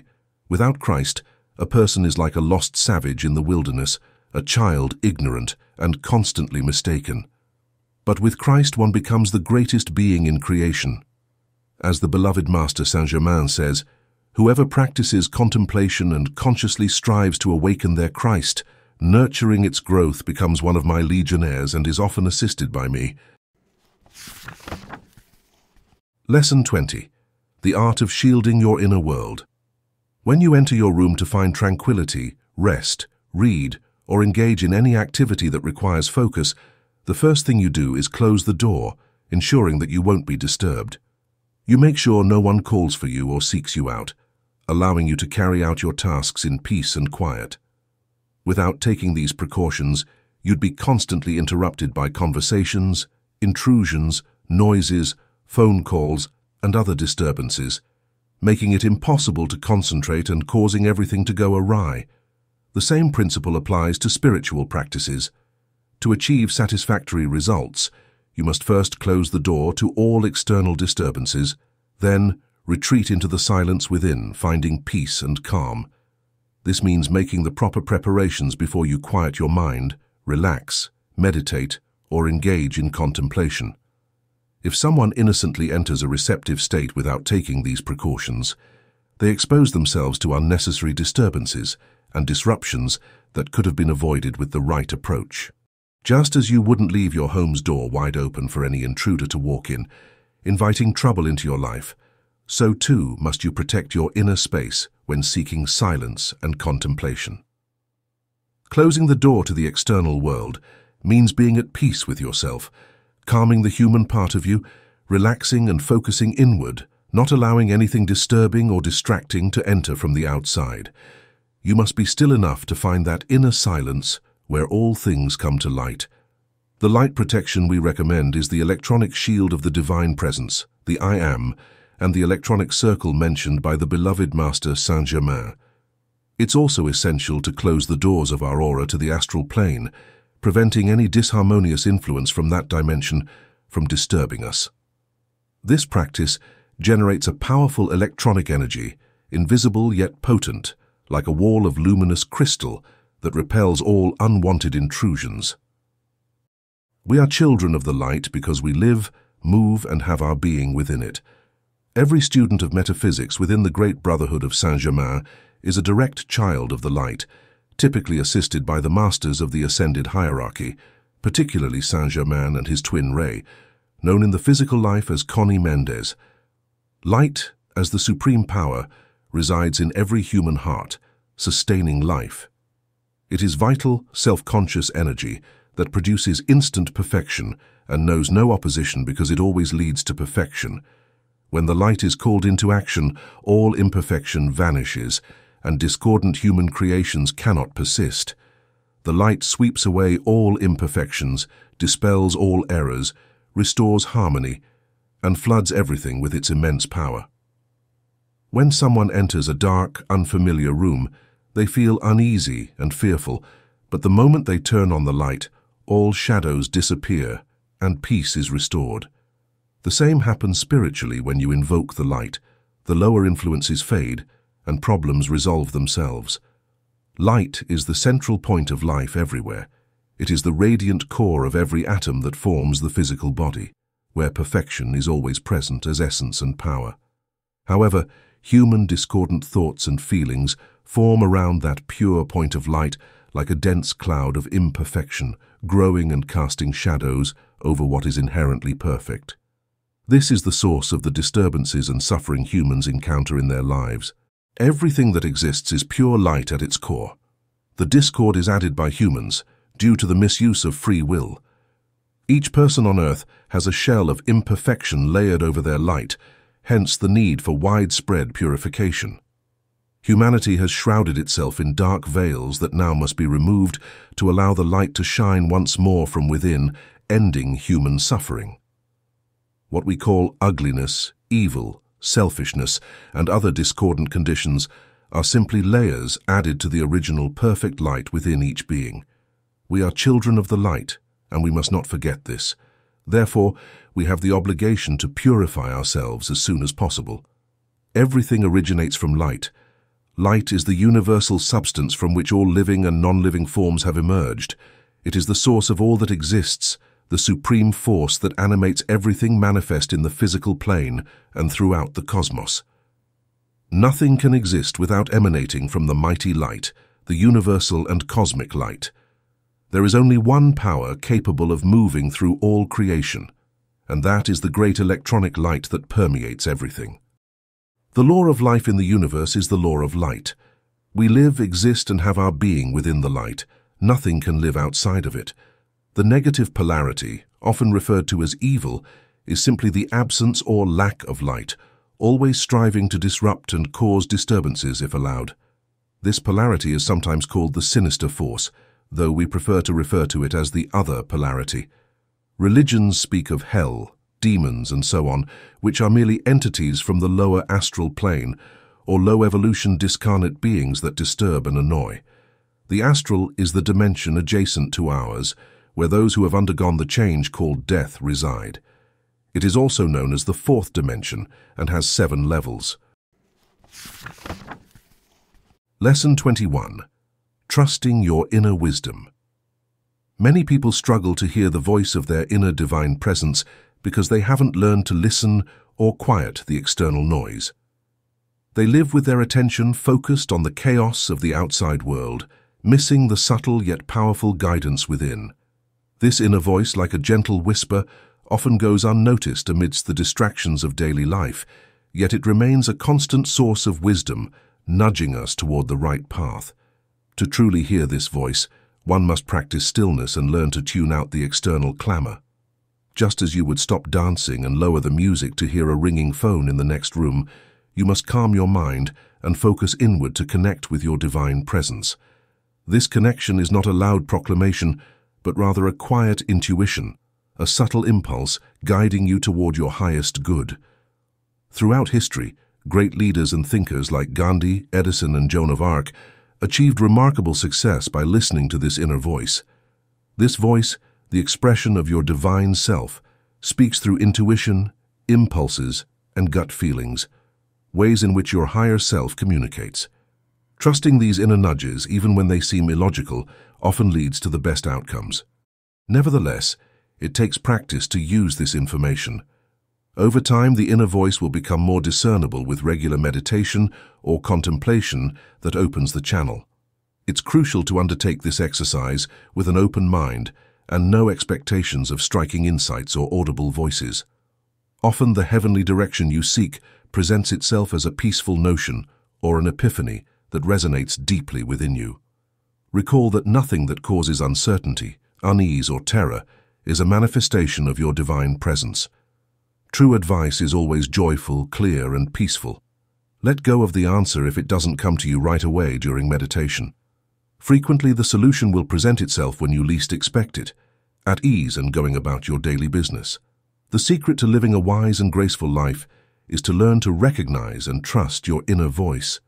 It's about developing a close, trustworthy relationship with your inner self, where the answers lead you toward a life of fulfillment and purpose, rather than coming from outside sources. Lesson 22. The battle between light and distraction. When embarking on a spiritual journey, especially after periods of passivity or disorientation, it is crucial to remain steadfast and vigilant.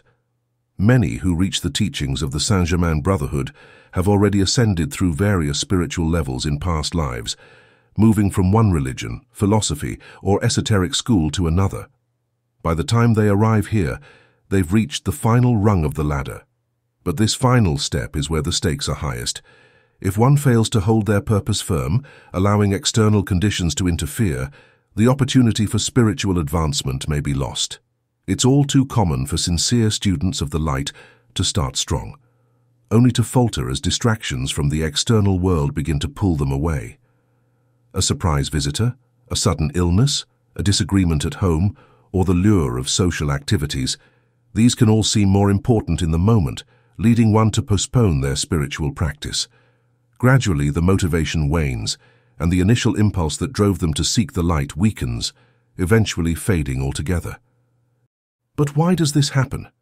The truth is, these students are being interfered with, drawn away from their spiritual path by forces that aim to keep them entrenched in the material world, distracted and enslaved by external conditions. They are unaware that the real battle lies in not giving power to these external distractions. The human being is inherently superior to external conditions, capable of overcoming them, but this power can only be accessed if recognized and utilized. By focusing on the distractions rather than dissolving them, one gives them power. The correct approach is to prioritize the spiritual above all else, knowing that when the spiritual is attended to first, everything else falls into place more easily. This means addressing spiritual needs before tackling worldly problems, allowing the spiritual knowledge to guide and overcome even the most challenging situations. If a difficulty arises that threatens to keep a student from their spiritual practice, they must affirm, first the light, then the problems. By attending to their spiritual duties calmly and consistently, they will find that everything else resolves itself more harmoniously. Spiritual progress requires effort, perseverance, discipline, and willpower. What is easily gained often fades away just as quickly, and it is vital to recognize the value of spiritual teachings, or they will be lost, possibly for a long time. There are two primary causes of interference. First, the times of change and transformation we are living in. The planet is accelerating towards its initiation, and all lower, imperfect conditions that have kept humanity in ignorance and suffering are being transmuted and eliminated. As a great cosmic cycle of 14,000 years comes to an end, we are on the cusp of a new cycle, where the old must be cleared to make way for the new. However, this process is not without struggle. There is a strong resistance between the forces of light and darkness, as the lower forces fight to maintain their hold. These dark forces work subtly, using humans, both knowingly and unknowingly, as instruments to interfere with those who are gaining more light. Students of the light may be targeted by these forces, but if they are aware and prepared, they can prevent interference from taking hold. The second major cause is the opposition of the lower self, the human ego which fears losing its dominance. The personality, which has controlled the individual's life for so long, senses the danger of being overthrown by the higher self, and fights back, using distractions and excuses to keep the student from advancing spiritually. Overcoming these challenges requires strengthening oneself spiritually through perseverance and discipline. Spiritual evolution is like climbing a mountain. Those who pause too long to admire the scenery may lose sight of the summit. Continuous, unwavering effort is needed to reach the ultimate goal, and one must be vigilant not to allow any interference to halt or delay their progress. Lesson 23. Unveiling the teachings of Saint Germain and Conny Méndez.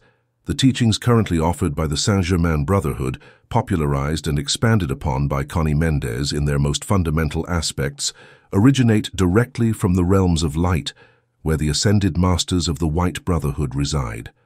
Chief among these masters is Saint Germain, who, as the avatar of the New Age, has taken on the special task of guiding the spiritual evolution of Earth since the dawn of the Aquarian Age in 1954.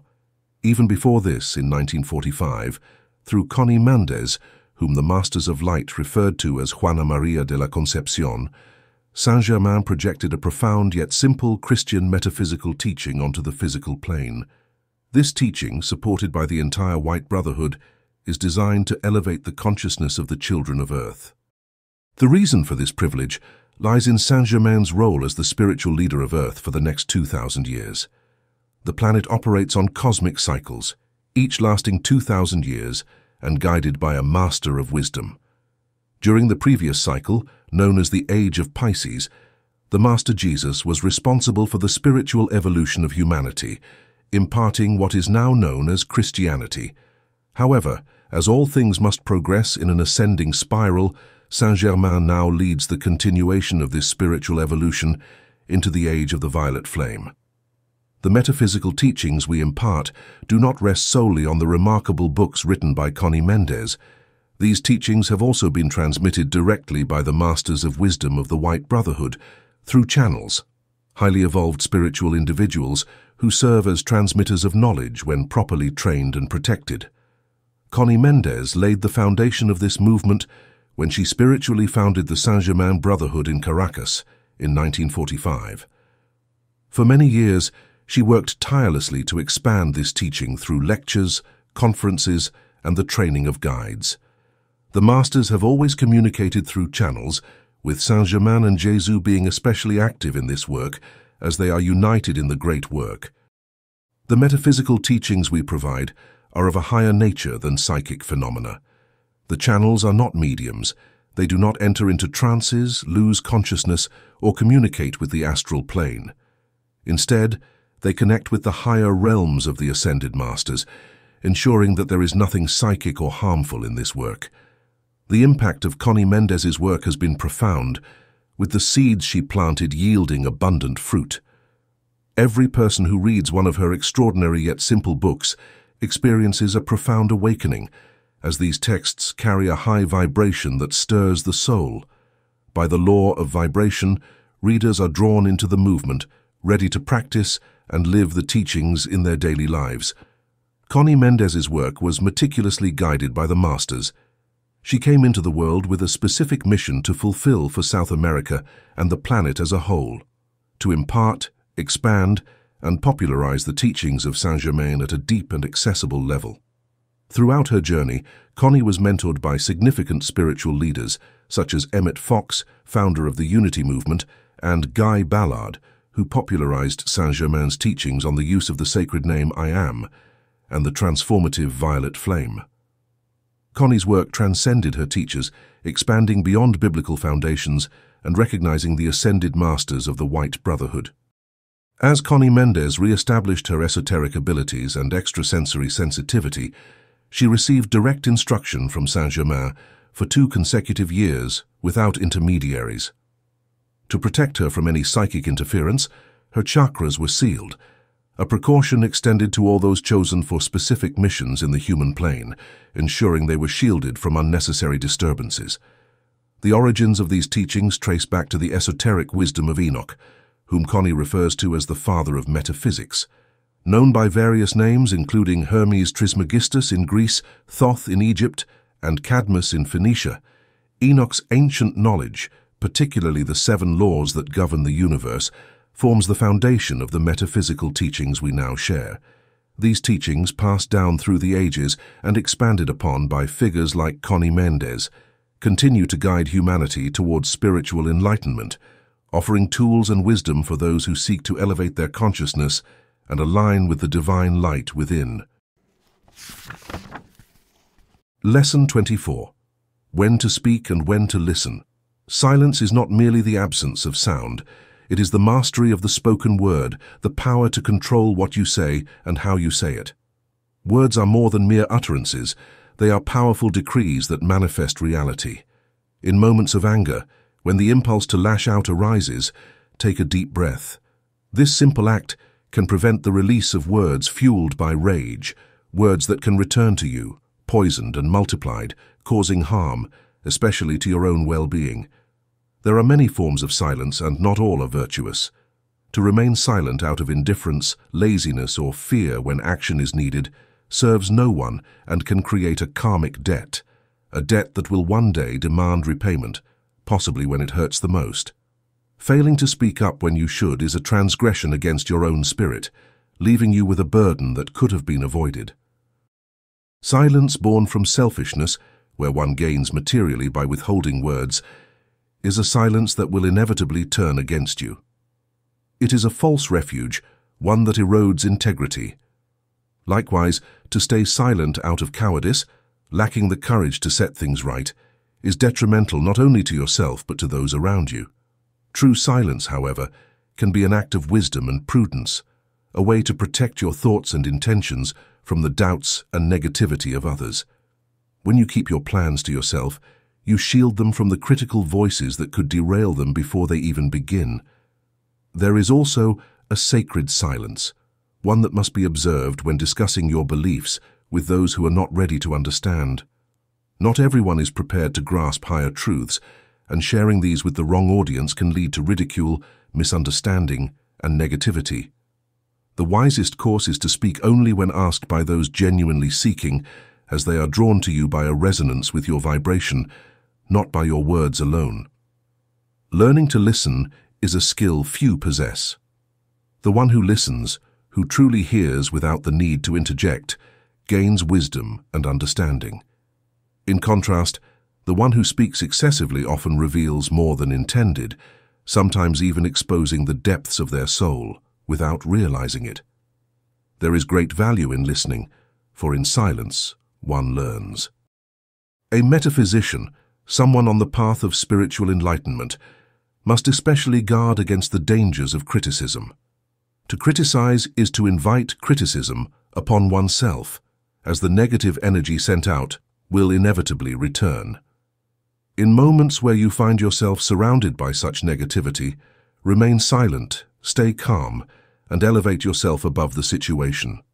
Use a metaphysical treatment or decree to dissolve the negative energy, invoking peace and order. However, if you find it difficult to maintain your composure, especially if you are new to this path, it is better to remove yourself from the situation altogether. Being around such vibrations can leave you feeling unsettled, as your spiritual evolution has moved you beyond those lower energies. True wisdom in speech is a mark of genuine spiritual growth. Those who boast of their knowledge but speak carelessly are blind to the law of mentalism, the principle that thought creates reality. Without understanding or practicing this law, one cannot advance on the spiritual path, remaining instead mired in intellectual clutter that leads nowhere. The intellect, after all, is merely a tool, a servant, and should never be mistaken for the master if one desires true spiritual progress. Lesson 25. A pathway to divine connection. True inner silence is essential for spiritual growth. We must learn to quiet our minds, relax our bodies, and silence the constant demands of the external world. In the stillness of our physical self, through self-control and inner peace, we begin to perceive the truth within us. This is where we establish contact with divine power. The noise and clamor of the outer world keep us trapped in the illusions of the senses and the pursuit of material achievements, blinding us and dulling our senses. Our values become distorted, and our foundations crumble, often leading to a harsh awakening intended to provoke a reaction. It's crucial to dedicate time each day to the practice of contemplation, even if only for 10 minutes. This practice allows us to enter a state of inner silence, emerging with renewed strength, vitality, and a deeper understanding of the world around us. Within this silence lies the power and true knowledge, a source of boundless solutions for any situation or problem. Knowing how to calm oneself and remain serene in critical moments is a magical key to success. It opens the doors to divine energy and power, while anger, anxiety, or negativity only block these forces and attract more of what we wish to avoid. Anyone who seeks happiness and freedom from suffering must cultivate inner peace and control. Entering inner silence is not an idle state. It is a purposeful retreat to tap into divine power. After making contact with this inner strength, we can approach our external tasks with greater confidence and clarity. The answers come to us in silence, guiding us away from mistakes and toward inspired actions.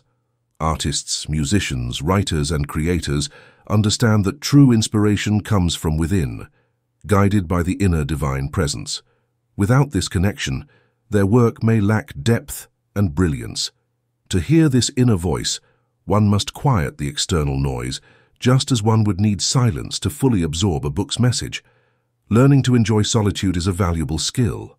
It allows for reflection, creativity, and inner peace. Not everyone knows how to be alone, and some may find solitude uncomfortable, while others may isolate themselves too much. Balance is key, engaging with society while also taking time to be alone with oneself, free from self-criticism.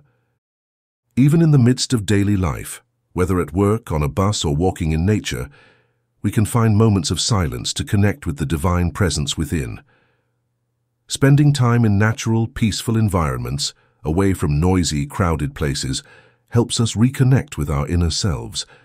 The silence of nature facilitates meditation and brings us closer to the divine. It's important to keep our spiritual experiences private, especially from those who may not understand or appreciate them. Sharing them selectively can strengthen and inspire others, but each person's journey is unique and should not be compared to others. Guarding these experiences ensures they remain a source of personal growth and spiritual realization. Lesson 26. Healing through forgiveness. Forgiveness is often framed as a moral or religious obligation, a virtue to be practiced simply because it's the right thing to do. However, this approach is often ineffective, as it doesn't delve into the deeper reasons why forgiveness is essential. Not just for the person being forgiven, but for the one who forgives. The human heart is naturally resistant to letting go of wrongs, especially when one feels deeply wronged. Yet the true purpose of forgiveness extends far beyond the act itself. It is a powerful tool for freeing oneself from the burdens of anger, resentment, and the endless cycle of retribution. People who hold on to grudges, who replay the hurt and injustice they've experienced, often fall into the trap of seeking revenge. They believe that retribution is justified and necessary. However, this mindset only serves to perpetuate their suffering. Holding on to anger and hatred not only robs them of inner peace but also takes a toll on their health and overall well-being. The negative energy of resentment and hostility doesn't just dissipate, it returns to its source, magnified, and wreaks havoc on the mind, body, and soul. It can cause immense emotional and physical damage, leading to chronic stress, illness, and even severe health issues. Forgiveness is not merely about releasing others from blame. It's about liberating oneself from the toxic cycle of negativity. By choosing to forgive, one redirects the flow of negative energy and prevents it from causing further harm. True forgiveness isn't passive. It actively dismantles the negativity within, allowing peace to take root. It's not enough to simply refrain from seeking revenge. One must genuinely release the hurt and anger, both mentally and emotionally. This includes addressing the person or situation with a spirit of understanding, saying, "I forgive you, not just for your sake, but for my own well-being." This approach dissolves bitterness and resentment, paving the way for healing and inner harmony. However, forgiveness is often misunderstood. Many people think they've forgiven someone, yet they continue to dwell on the wrongs committed against them. If the memory of the hurt lingers and stirs up anger or pain, then true forgiveness has not been achieved. Forgiveness, when genuine, is accompanied by forgetting the offense, letting go of the negative emotions tied to the memory. Saying, "I forgive, but I don't forget," is a contradiction in terms, as it indicates that the wound is still festering, preventing the healing process from fully taking place. The benefits of true forgiveness are profound. It primarily benefits the forgiver more than the forgiven. The act of forgiving brings peace, alleviates emotional burdens, and restores mental and physical health. It shields the individual from future negative karma, as harboring ill will only attracts more suffering into one's life. By forgiving, one closes the door to negative influences and opens the way to a brighter, more harmonious existence. Those who cling to anger and bitterness, on the other hand, often find themselves mired in misfortune, poor health, and ongoing conflicts. They become magnets for negativity, hastening their decline in various aspects of life. Learning to forgive is essential for anyone seeking a life of peace and happiness. It is one of the most challenging yet rewarding lessons of human existence. Forgiveness cannot be forced or demanded by external pressure. It must be a conscious, voluntary act, born of understanding and a desire for personal and spiritual growth. Lesson 27. transforming challenges through higher perception. To rise above problems and difficulties quickly, it's essential to elevate your understanding, allowing tolerance and peace to flourish. When we view situations from a narrow perspective, everything seems small, leading to clashes and misunderstandings. But when we rise higher, whether metaphorically or literally, we gain a broader horizon, enabling us to see the bigger picture and understand things more clearly. In moments when forgiveness is difficult, this higher understanding becomes crucial. As a student of metaphysics, you possess knowledge that elevates your comprehension, freeing you from the constraints of the lower mind. If someone has hurt or wronged you, remember that this often stems from ignorance or a limited evolutionary perspective. The law of cause and effect teaches us that everyone reaps what they sow, so there's no need to focus on others' actions. Instead, concentrate on your own life, knowing you are accountable only for your actions before the karmic tribunal. True forgiveness doesn't always require words. If expressing forgiveness verbally is challenging, don't worry. Simply feeling and realizing it internally is enough to release the burden. Avoid lowering yourself to the same level in conflicts or difficulties. Engaging in tit-for-tat responses, insult for insult, blow for blow, is unwise. Imagine standing in the path of a stampede of wild horses with arms wide open. You'd be trampled and severely injured. Instead, it's wiser to climb a tree and watch from above as the horses pass by. Similarly, when faced with negativity or malice, it's better to rise above it, letting it pass beneath you without engaging. The destructive energy of negativity is dense and harmful, so it's essential to rise above it calmly. When you encounter such situations, affirm, "I do not accept this because it is not the truth. I do not want or need this, and I rise above it." Call upon your divine presence to take action, invoking divine order to manifest in your life. Forgiving yourself is just as important as forgiving others. Living in peace requires self-forgiveness without guilt or self-recrimination. Never call yourself foolish or degrade yourself, as these negative affirmations are embedded in your subconscious and may manifest in undesirable ways. Self-pity is equally harmful, as it weakens and demoralizes without solving anything. Instead, calmly reflect on your mistakes and invoke the law of forgiveness, a powerful tool for resolving past or present issues with grace and perfection. If you do not invoke this law, true resolution becomes difficult because forgiveness is essential for receiving the divine assistance necessary for overcoming challenges. The law of forgiveness and the violet flame, when invoked with perseverance, can transmute and eliminate past errors, freeing you from their burdens. Saint Germain's great love for this planet and the universal law of mercy enable this rapid transformation, helping to regenerate the world from calamities born of ignorance and misuse of free will. To see clearly, one must adopt a broad perspective. A narrow view leads to mistakes and obstacles because it limits clarity. Set aside personal biases and observe from above with objectivity.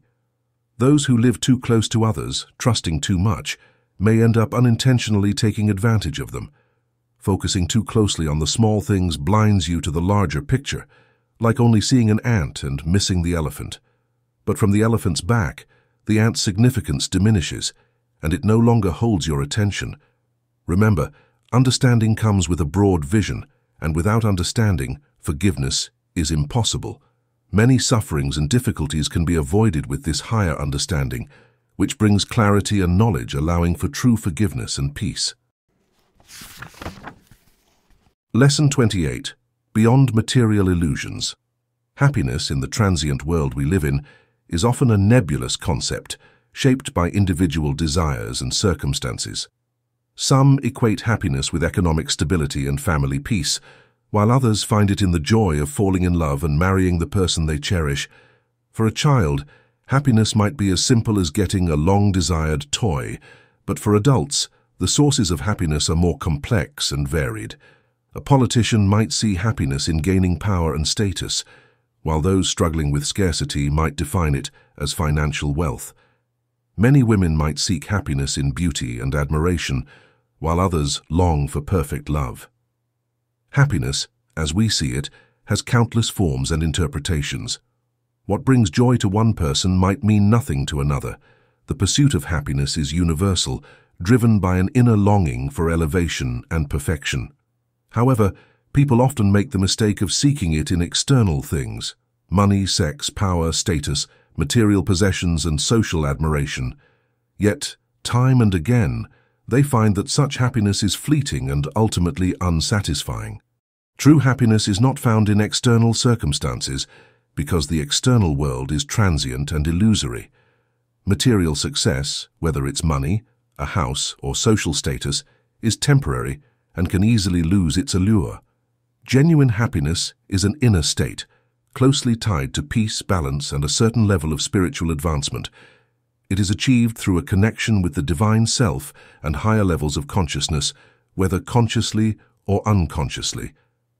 Acts of pure love and selflessness, as seen in devoted mothers, compassionate doctors, and dedicated teachers, come close to this inner state of happiness.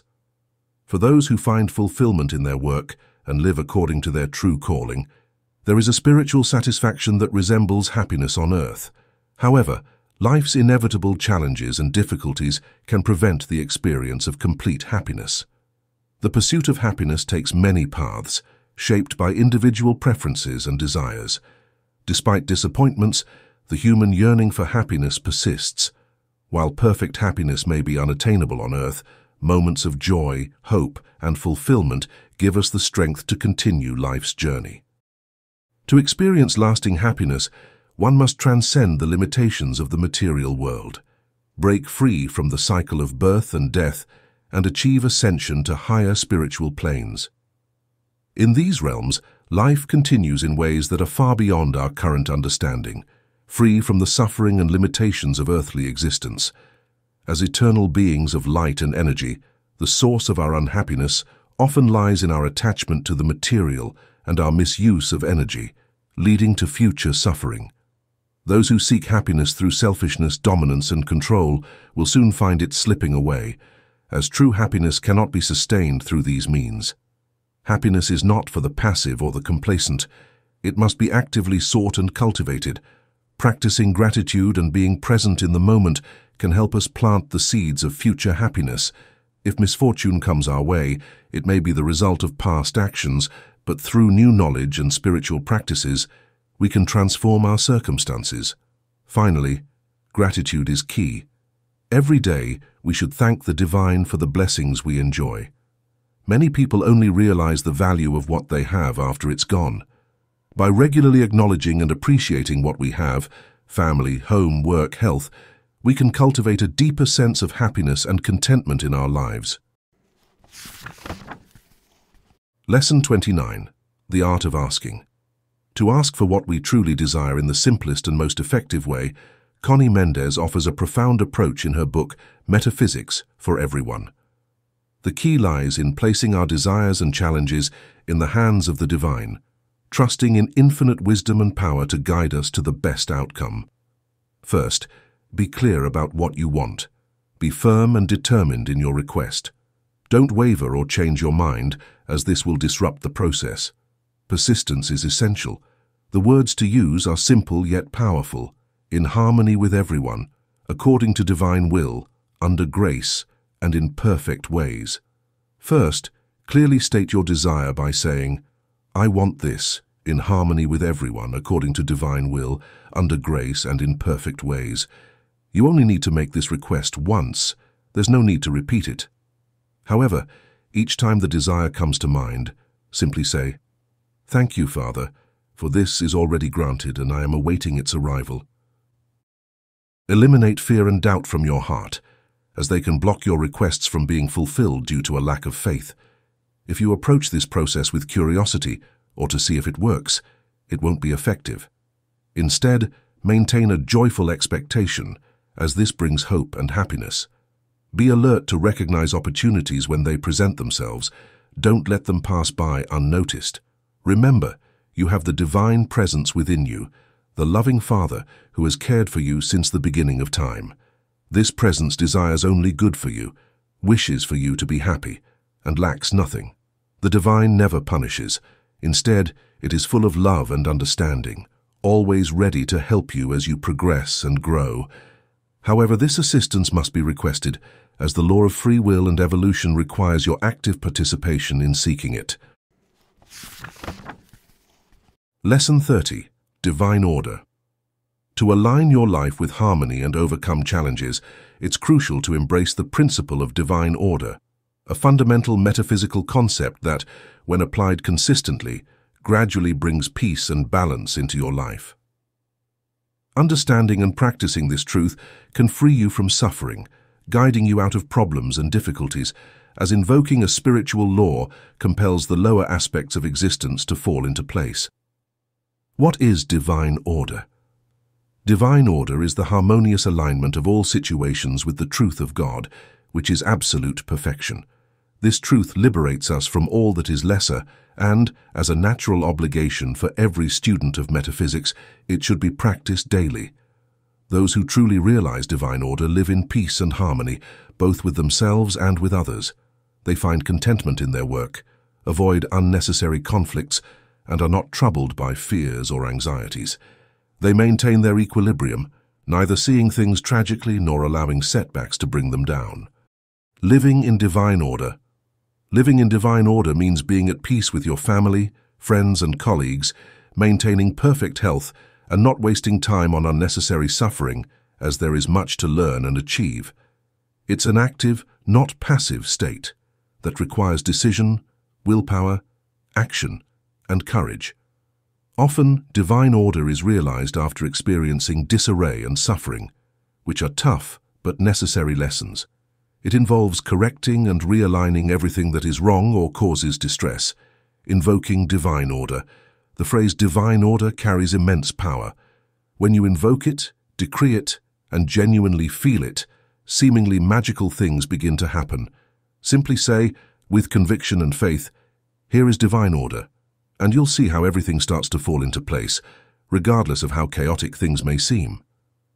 If you're facing a situation of lack, whether it's money, love, or work, invoke divine order to bring about the needed change.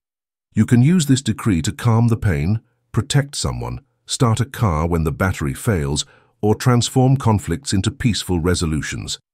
It's important to close your mind to negativity, refuse to accept it, and declare perfection in all things, because this aligns with the truth of God. The process of manifestation.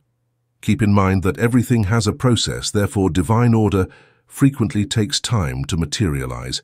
It does not impose itself suddenly. It takes work, determination, perseverance, and willpower.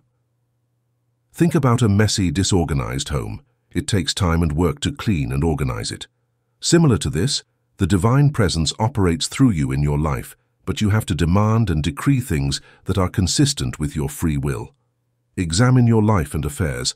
Are the good and perfect truths in line with your residence, place of employment, wealth, health, and other areas? If not, make a firm and faith-filled decree of divine order today. Harmonizing things can take a while, depending on how much power you've already given to unfavorable situations. One of the fundamental lessons of the Saint Germain Brotherhood's metaphysics is liberation. The blessing of divine order. Living in divine order is a great blessing. To achieve it, we must start living in truth today. Don't postpone it.